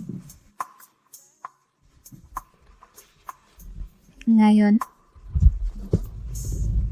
Ang ganda mo ngayon. Kasing ganda mo ba ang kapatid mong si Juang Nange? May kapatid ka palang lalaki at may isa ka pang kapatid na babae. Nasaan ang kapatid mo? Saan siya pumunta? Kapatid. Magiging prangka na ako. Tigilan mo na ang pagsisinungaling sa akin. Lalaki ba o babae si Pang Nansheng? Oo, babae.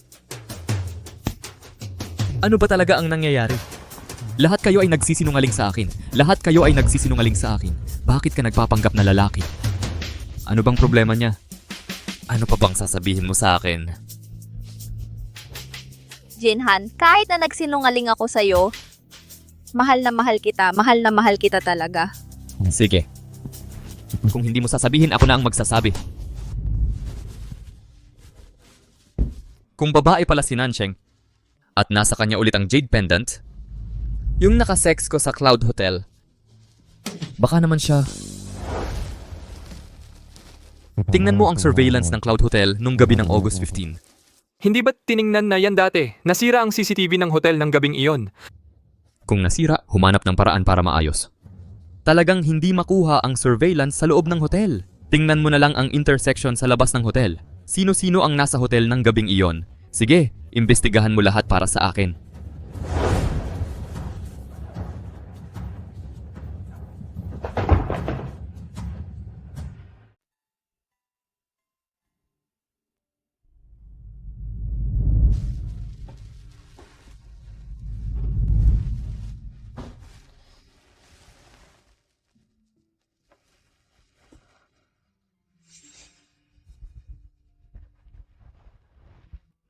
Nangako ako sa iyo na hindi ko ito tatanggalin. Nalampasan ko ang appointment. Nakuha ni Assistant Chichen ang surveillance ng hotel. Sabi niya, maayos ito pero magtatagal ng konti. Siguro hanggang bukas ng umaga. Ito ang iba pang data na nakalap ni Assistant Chen. Sabi niya, gusto mo sigurong makita ito.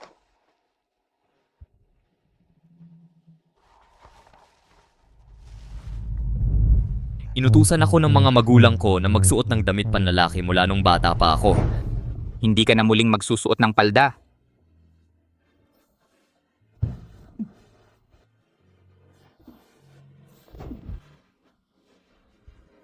At itigil mo na ang paglalaro sa teddy bear mo. Kasalanan lahat ito ng kapatid mo. Kapag bumagsak ka sa exam, hindi ka pa kakainin. Madalas na paghampas at pang-aabuso sa harap ng mga kapitbahay. Hindi ako nakakuha ng 100 puntos. Ano ang silbi ng pagpapalaki sa'yo ng tatay mo? Tatay? Tatay, nagkamali ako. Dito ka tatayo ngayong gabi. Walang kain, walang tulog.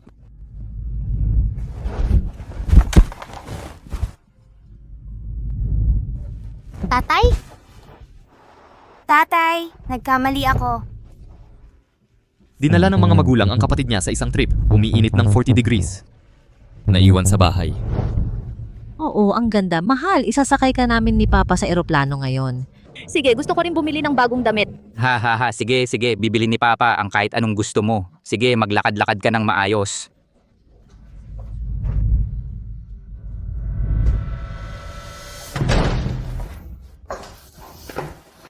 Nanay, tatay! Masama ang pakiramdam ko. Yun pala, habang ikaw ay... Ganito na ang nangyari sa lahat ng mga taong ito. Pinakasalan niya ang kapatid niya. Binanggit ang kanyang mga magulang sa paggawa lang ng napakaraming bagay sa kanya.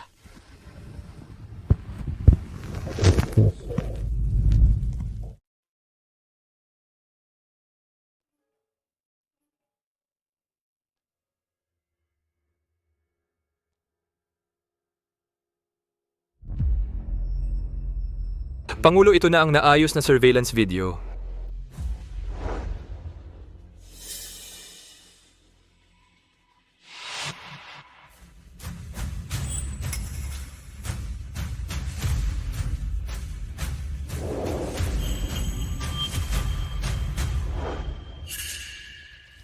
Ikaw nga ba talaga? Oo, ako nga. Bakit ka nagpapanggap na lalaki? Bakit hindi mo sinabi sa akin ang totoo? Ang ginawa ko sa'yo kanina. Nagkamali ako ng tao.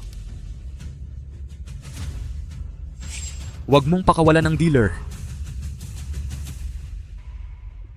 Manugang haha, paano ka nakapaglaan ng oras ngayon? Inimbita mo kaming dalawa para maghapunan, hahaha. Dahil espesyal ang araw na ito. Espesyal na araw ngayon? Hindi ba holiday ngayon? Ay, nako. Oo nga pala, nasaan si Nanyin? Nasaan nga ba si Nanyin? Halika, ilabas ang binibini.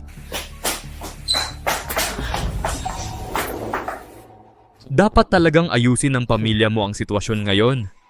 Bakit naman? Nag-away kayo? Oh, paano naman magkakaroon ng tampuhan ang mag-asawa? Hindi dapat ganito kahit anong sabihin mo. Nanyin, ano ba talaga ang nangyayari? Hindi ko alam. Sichi, ano ba talaga ang nangyayari? Inimbita ko kayong kumain ngayon. Para ipagdiwang ang ikapitong araw ni Nansheng.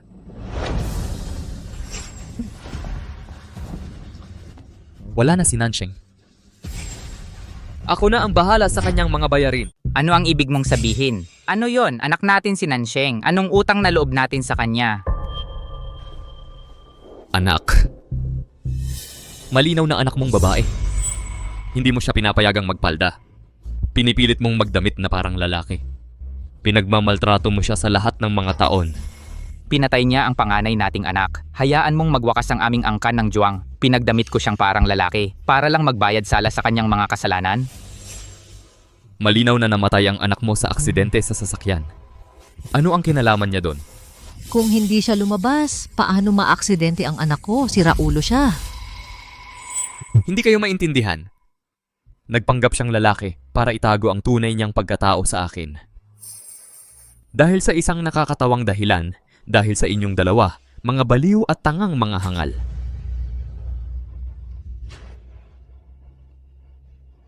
Kayo ang mga magulang ni Nansheng. Hindi ko gagawin. Kayo na ang mag-impake ng inyong mga gamit, bumalik kayo sa probinsya. Huwag na kayong tumungtong sa CCT at humarap sa akin. Gusto mo kaming pauwiin sa probinsya? Paano naman si Nanyin natin? Kasal ka ba kay Nanyin? Ano ang kinalaman ng patay na bituing yon? Nanyin? Siyempre, aayusin ko ng maayos. Dati, niloko mo ang bodyguard ng binata. Ipinadala ko na iyon sa tanggapan ng sheriff. Doon dapat kayo. Hoy, ano ang ginagawa ninyo? Kuya Jinhan, nakikiusap ako, hayaan mo akong umalis. Gusto mo ring sumama? Hindi Kuya Jinhan, nagkakamali ako. Mahal kita, mahal kita.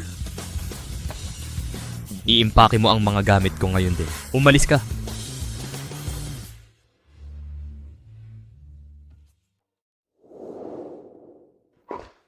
Narito ang mga bulaklak na hiniling ninyo, sir.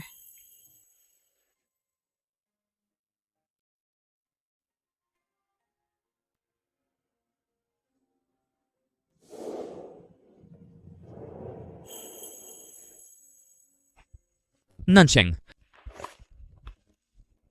Ito ang mga bulaklak na ibinigay ko sa iyo. Nagustuhan mo ba? Gagawin ko. Magpapadala ako sa iyo ng sariwang buwig ng mga mirasol araw-araw.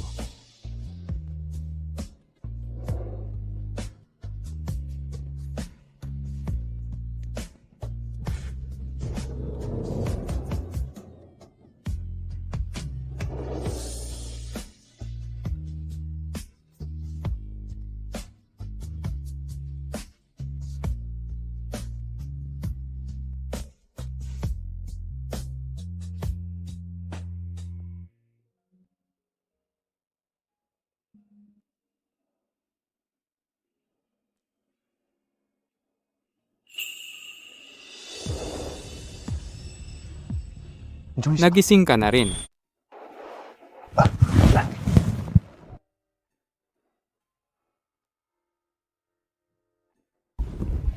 Ginonggu. Salamat sa pagligtas mo. Nahanap kita sa paanan ng bundok, Lojiashan, ayon sa lokasyon ng cellphone mo. Pero inatake ka at itinapon pababa. Sino ang may gusto na patayin ka, kaaway? Kamag-anak ko. Anong sinabi mo? Wala, Ginonggu. Salamat.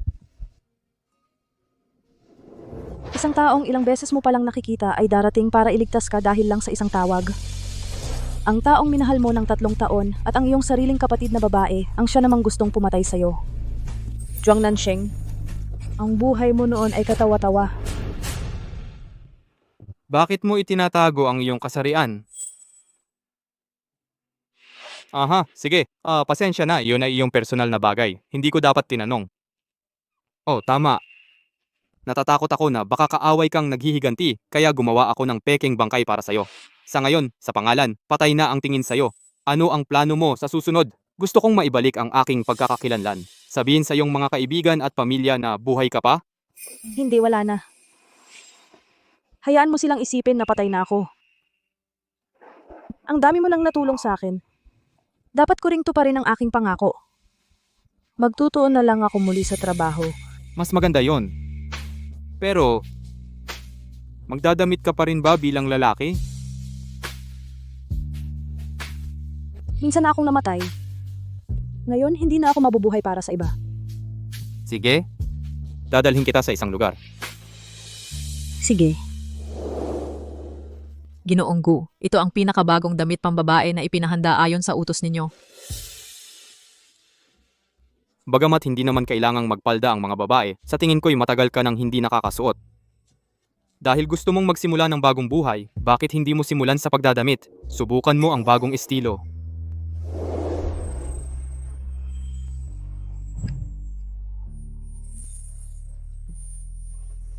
Sige.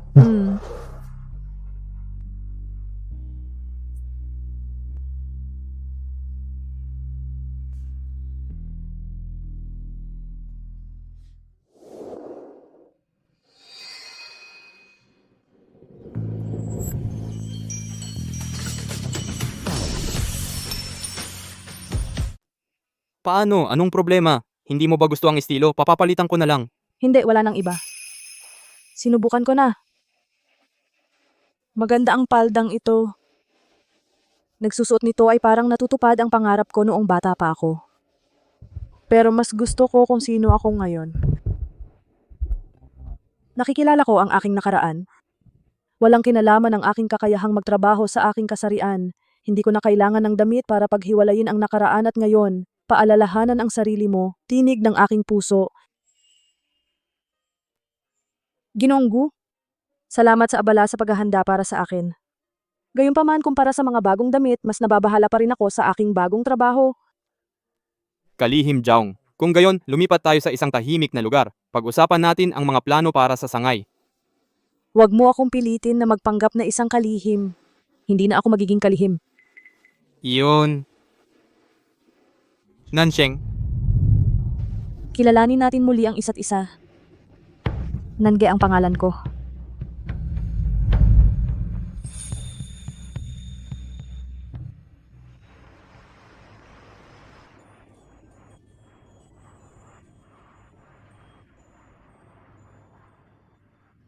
Nansheng, 3 taon na mula nang umalis ka. Sa bawat araw ng iyong kamatayan, pupunta ako rito para magmano at magdasal para sa'yo. Palang-pala napakahaba ng 3,000 hakbang. Masakit ba noon?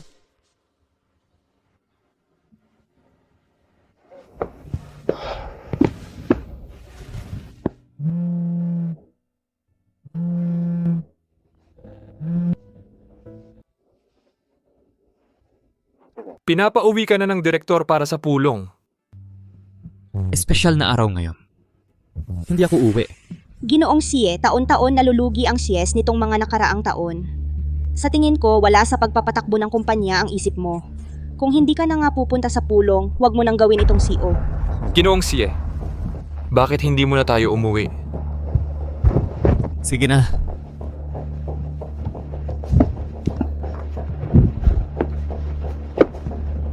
Narito ang mga financial statement para sa unang kalahati ng taon.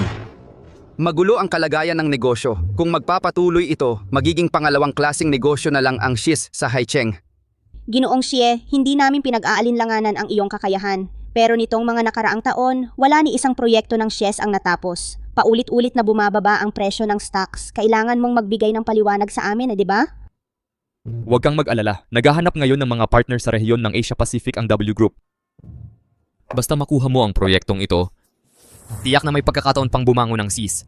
Nakuha mo ba sa atin ang goose? Oo, sumisikat ang gusto itong mga nakaraang taon. Ilang araw lang ang nakalipas, nakalista na sa ibang bansa ang kanilang sangay. Sabi-sabi, ang taong namamahala sa sangay ngayon, espesyal na umuwi sa China, ay para makuha ang proyekto ng WPD Group.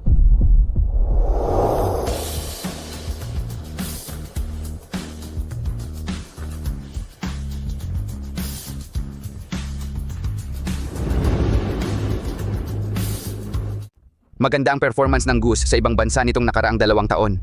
Narinig ko na ipinadala lang ang kanilang leader, pero napakalakas. Siya ang may hawak ng lahat sa ibang bansa.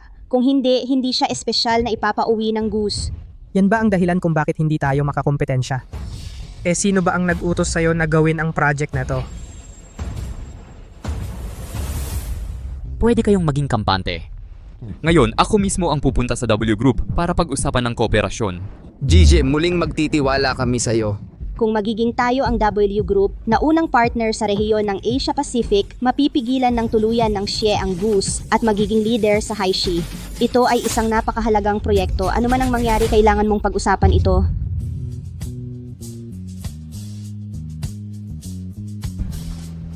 Handa na ang datos.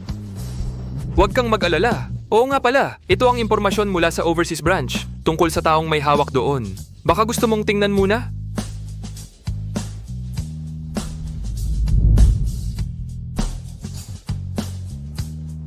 Kahit maghanap pa sila ng tao mula sa ibang bansa, ang proyektong ito ay mapupunta pa rin sa SHIS.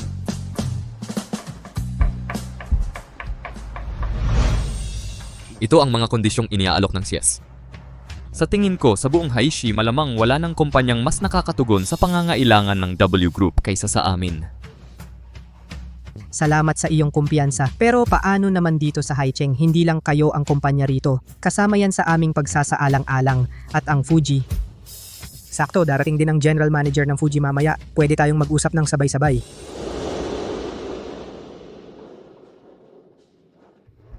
Jijuang, dumating na ang mga tao mula sa SHIS. Pumunta na tayo ngayon. Baka direktang makipagkumpetensya tayo. Karaniwan lang ang in-person bidding. Huwag kang mag-alala. Hindi na kailangan yan. Sapat na ang alam ko sa Goose. Pwede nating ikumpara ang mga kondisyon ng Goose.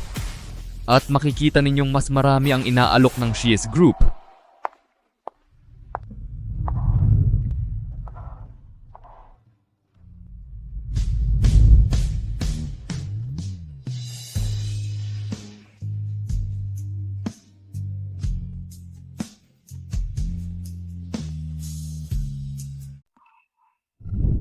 Nansheng, buhay ka pa pala.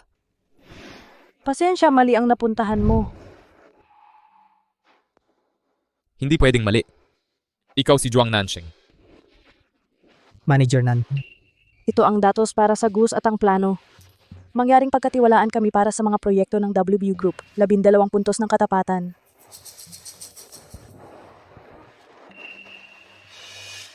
GC. Hindi ba't sabi mo lang aalis ka na? Bigla kong naisip, masarap kausapin ang taong namamahala sa Goose. GJ, hindi pa tayo nagkikita. Wala tayong pag-uusapan. Nansheng, bakit mo gustong pumunta sa Gushi? Sa nakalipas na 3 taon ako ay... miss na kita talaga. Jichie, nasabi ko na ang lahat. Hindi kita kilala. Mangyaring huwag magsalita ng walang basihan. Relasyong akyat kagat. Igalang si G. Chanasen. Igalang mo rin ako. G. Jonathan. Mukhang hindi masyadong angkop ang timing ng pagbisita ko ngayon. Mangyaring panatilihin ang planning case at basahin ng dahan-dahan. Mauna na kami. Sa ibang araw na lang tayo mag-usap. Sige, tara na.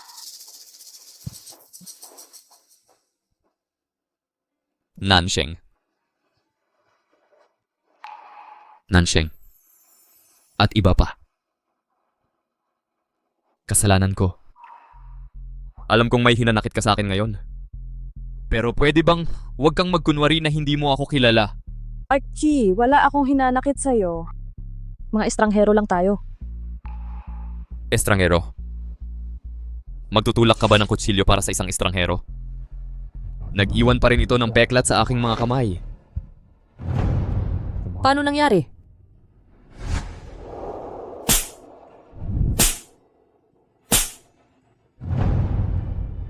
Jiishi, mangyaring igalang mo ang iyong sarili. Binibining Zhuang. Sa nakalipas na 3 taon, taon-taon pumupunta si Ginoong Xie sa Luojiashan para manalangin para sa'yo. Pagdating mo doon, magmamano ka at luluhod ng 3 araw. Masyado kang mabagsik. Ang pangalan ko ay hindi Zhuang. Bahala siya kung gusto niyang pumunta. May nagpipilit ba sa kanya? Pinilit mo ba siyang lumuhod? Ako ang may kasalanan. Paumanhin, Narinig ko na si Si ang dating punong kalihim. Ang apelidong Juang ay para sa lalaki. Talagang nalilito si Ginoong Shi. Hindi ko masabi kung lalaki o babae. Hindi ako siya, hindi mo kailangang humingi ng tawad sa akin. Wala akong kinalaman sa'yo.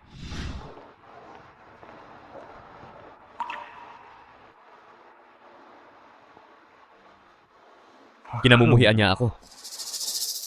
Galit na galit siya sa akin, hindi na nga niya ako nakikilala. Ano ang dapat kong gawin? Paano ko siya mapapatawad?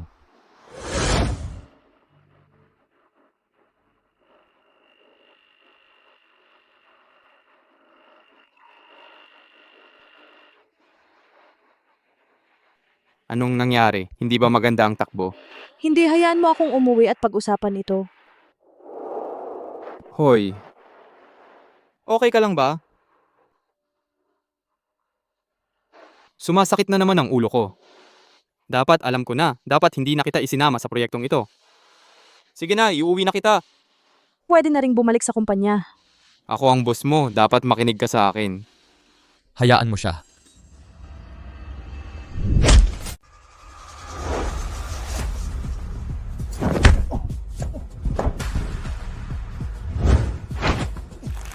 Anong ginagawa mo? Bilisan mo't paghiwalayin mo silang dalawa. Ayos ka lang ba? Ano ang relasyon ninyo? Nansheng, bakit ang lapit mo sa kanya? Ano ang relasyon natin? Hindi pa panahon ni Ginong Xie. Dayuhan ka lang. Dayuhan ako. Paano naman siya? Siya ang taong mahalaga sa akin, kaya kung uulitin mo ito, salamat. Tatawagin ko ang pulis. Ginoong Xie, ingatan mo ang sarili mo.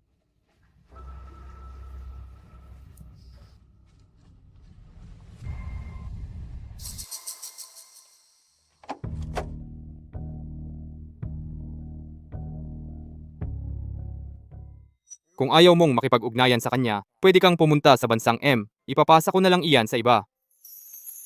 Oo. Simula nang tanggapin ko ang proyektong ito, pananagutan ko ito hanggang sa huli.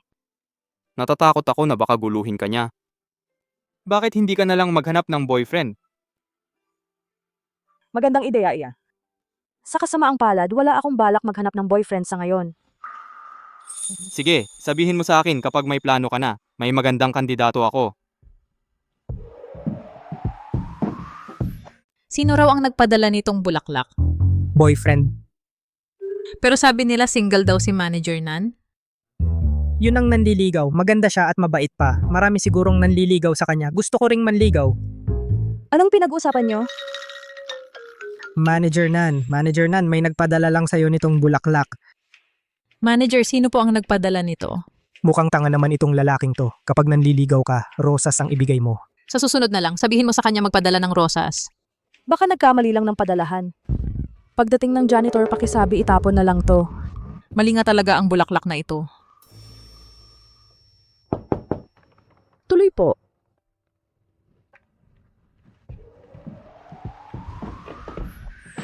May dinner party ang W Group bukas ng gabi. Inimbita ang lahat ng kilalang tao at mayayamang pamilya sa Haicheng.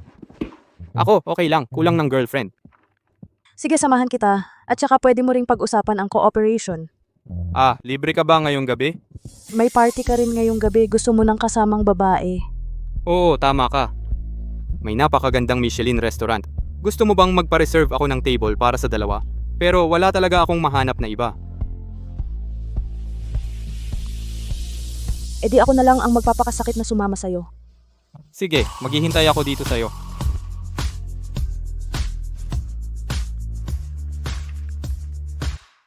Hoy, sa tingin mo ba itong tao na ito ang presidente ng Xies? Parang nakita ko na to sa TV. Parang siya nga, anong ginagawa niya sa kumpanya? Magkaaway tayo. Bakit hindi ka pa umuwi pagkatapos ng trabaho? Paalam po, Mr. Gu. Paalam po, Manager Nan.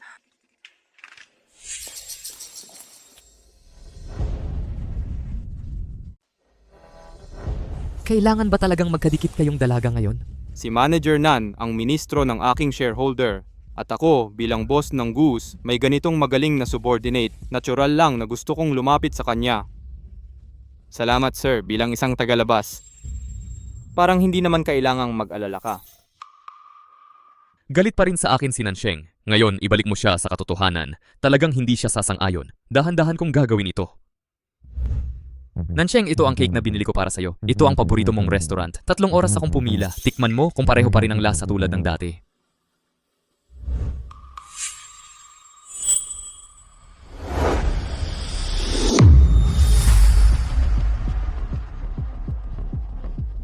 Salamat kung ikaw ay nagsisisi. Pwede mo itong pulutin at kainin mo na lang.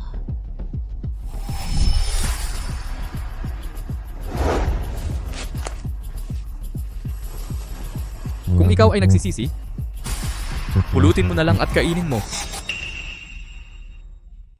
Ganito ba ang naramdaman mo nun? Nansheng, pasensya na. Ano ba ang gusto mong gawin ko? Paano mo ako mapapatawad?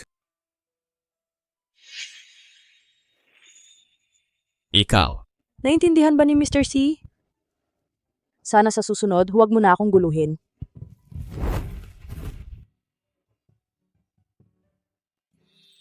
Hindi ko kaya. Hindi ko talaga kaya. Diyos ko, kung nalaman ko lang ang tunay mong kasarian noon pa, paano tayo napunta sa ganito? Hindi ako makapaniwala. Hindi mo na ako mahal. May pag-asa pa tayo.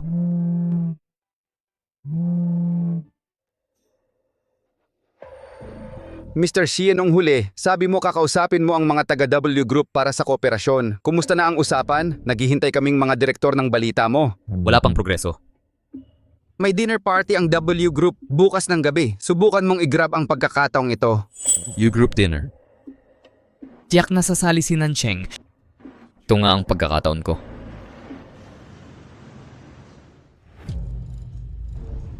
Nandito na si Mr. C. Ngayong pagkakataon, wala pa rin siyang kasamang girlfriend.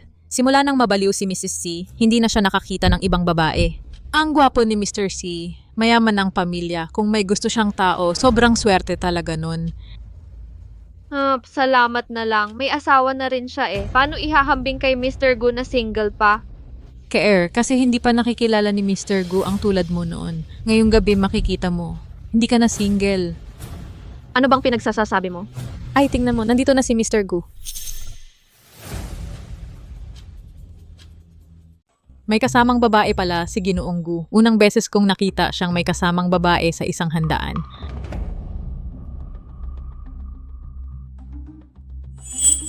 Unang beses kitang nakita ng nakaayos ng ganyan. Pero hindi ako yung katabi mo ngayon. Si? Hindi ba't gusto mo pang pag-usapan ang tungkol sa kooperasyon? Bakit hindi tayo umakyat sa ikalawang palapag? Hindi makukuha ng Gu ang proyekto ng W Group. Hintayin mong matapos ang usapan mo kay Jonathan bago pumunta sa Nansheng. Sige. Kumusta? Sanay ka na ba sa ganitong kapaligiran? Madalas naman akong pumunta sa mga handaan na ganito noon, pero hindi ito bagay sa imahe ko ngayon. Pero ang ganda-ganda mo talaga ngayon. Salamat. Ginonggu. Matagal na tayong hindi nagkita. Tara, mag-inuman tayo. Sige, maayos ko naman to mag-isa. Sige, hahanapin kita pagkatapos ko. Ano ang apelyido mo? Ano ang trabaho mo sa bahay? Tanong ko sa'yo yon. Mukhang hindi naman pwedeng pag-usapan ang pamilya mo. Hindi sila taga rito, 'di ba? Kung hindi, bakit hindi mo man lang masabi? May kailangan po ba kayo? Wala lang, gusto lang kitang maging kaibigan. Ako ang panganay na anak na babae ng pamilya Joe. Kilala mo ba si Joshi? Sino ka ba talaga? Bakit ka dinala rito ni Mr. Gu para sabihin? Ako ang manager ni Gu. Dinala lang ako rito ni Mr. Gu para sa negosyo. Akala ko kung sino. May granting manggagawa lang pala. Kaya pala may amoy na kawawa at maasim. Dapat nag-spray ako ng mas maraming pabango bago umalis. Mukhang hinahamak mo ang mga migranteng manggagawa, Miss Joe. Pero ang dahilan kung bakit ka nabubuhay ng ganyan, isang buhay na may magagarang damit at masasarap na pagkain ay dahil sa mga migranteng manggagawang sumusuporta sa'yo.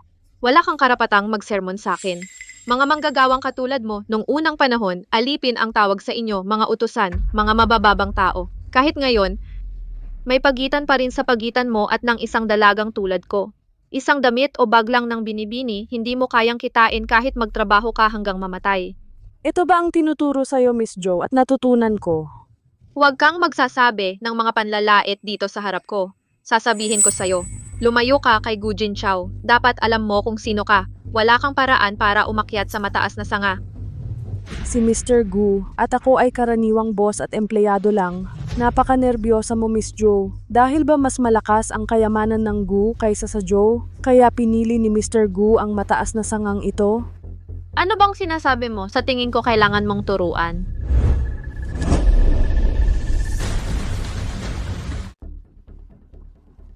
Ginongsi. Ginongsi, hindi ko sinasadya. Gusto mo siyang sirain? Sino ang nagbigay sa'yo ng lakas ng loob na hawakan ang babae ko? Ang babae mo, ang babaeng ito, hindi ko alam na babae ka pala ni Ginongsi. Pasensya na talaga. Pasensya na? Anong silbi niyan? Kung ayaw mong mabankrupt ang Joes? Kunin mo itong baso ng red wine at ibuhos mo sa ulo mo. Tumabi ka ulit sa kanya at aminin mong nagkamali ka.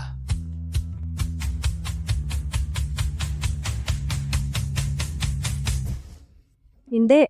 Nansheng, galit ako sa'yo. Alam kong mabait ang puso mo.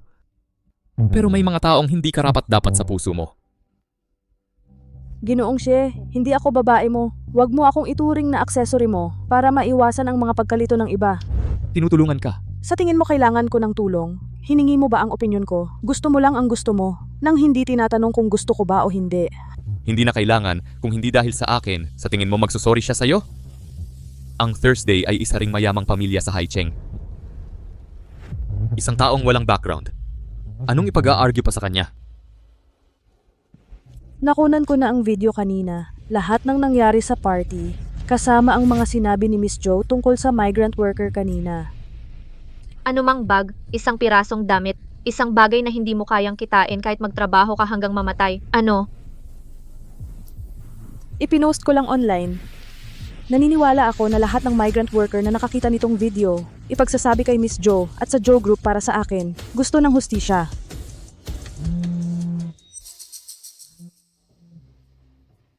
Ano ba ang sinabi mo dyan? Bumalik ka rito?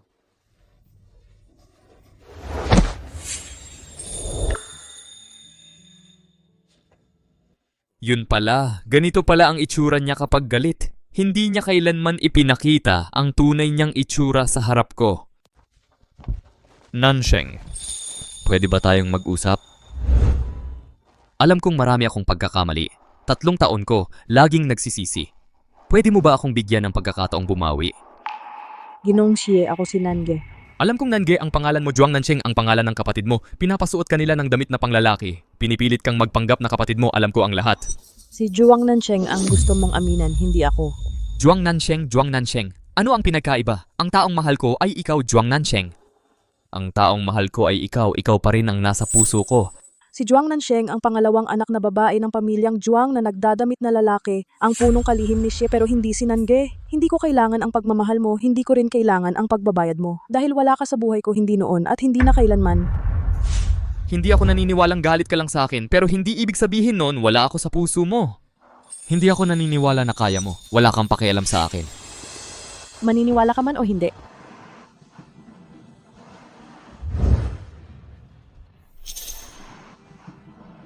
Hinila ako ni Nange. Tulungan mo akong hilahin pabalik. Kuya Sheng, siguradong sasagipin mo ako tulad nung bata pa ako. Nababaliw ka ba?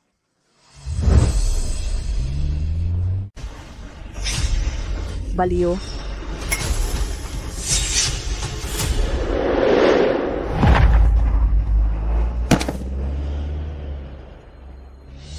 Anong nangyayari dito? Bigla siyang tumakbo sa kalsada at pinilit akong iligtas siya.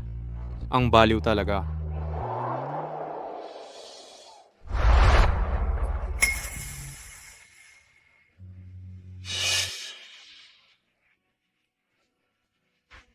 Maalon gabi, umuwi muna tayo.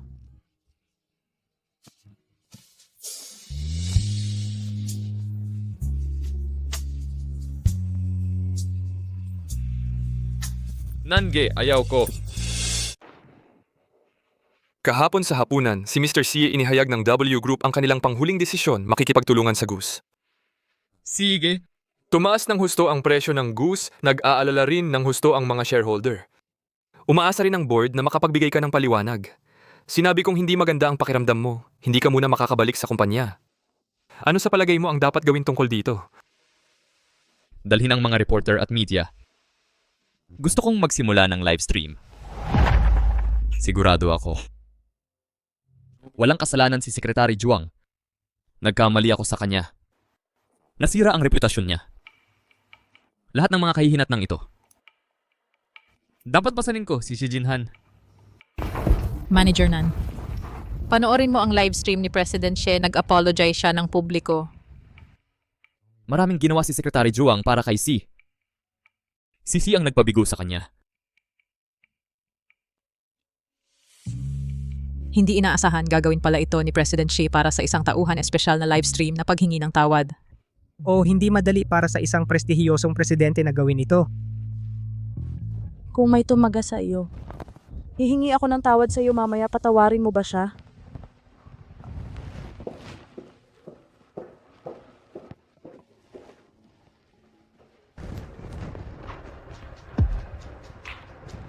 Napanood mo ang live stream. Sige. Alam ko, ayaw mo nang makipag-away sa kanya. Hindi bale.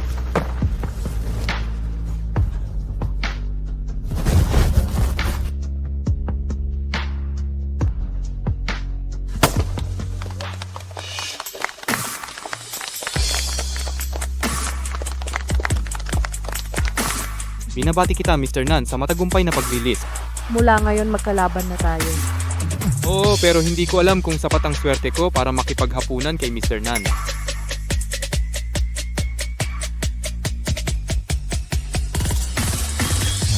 Nais ko ang iyong kaligayahan.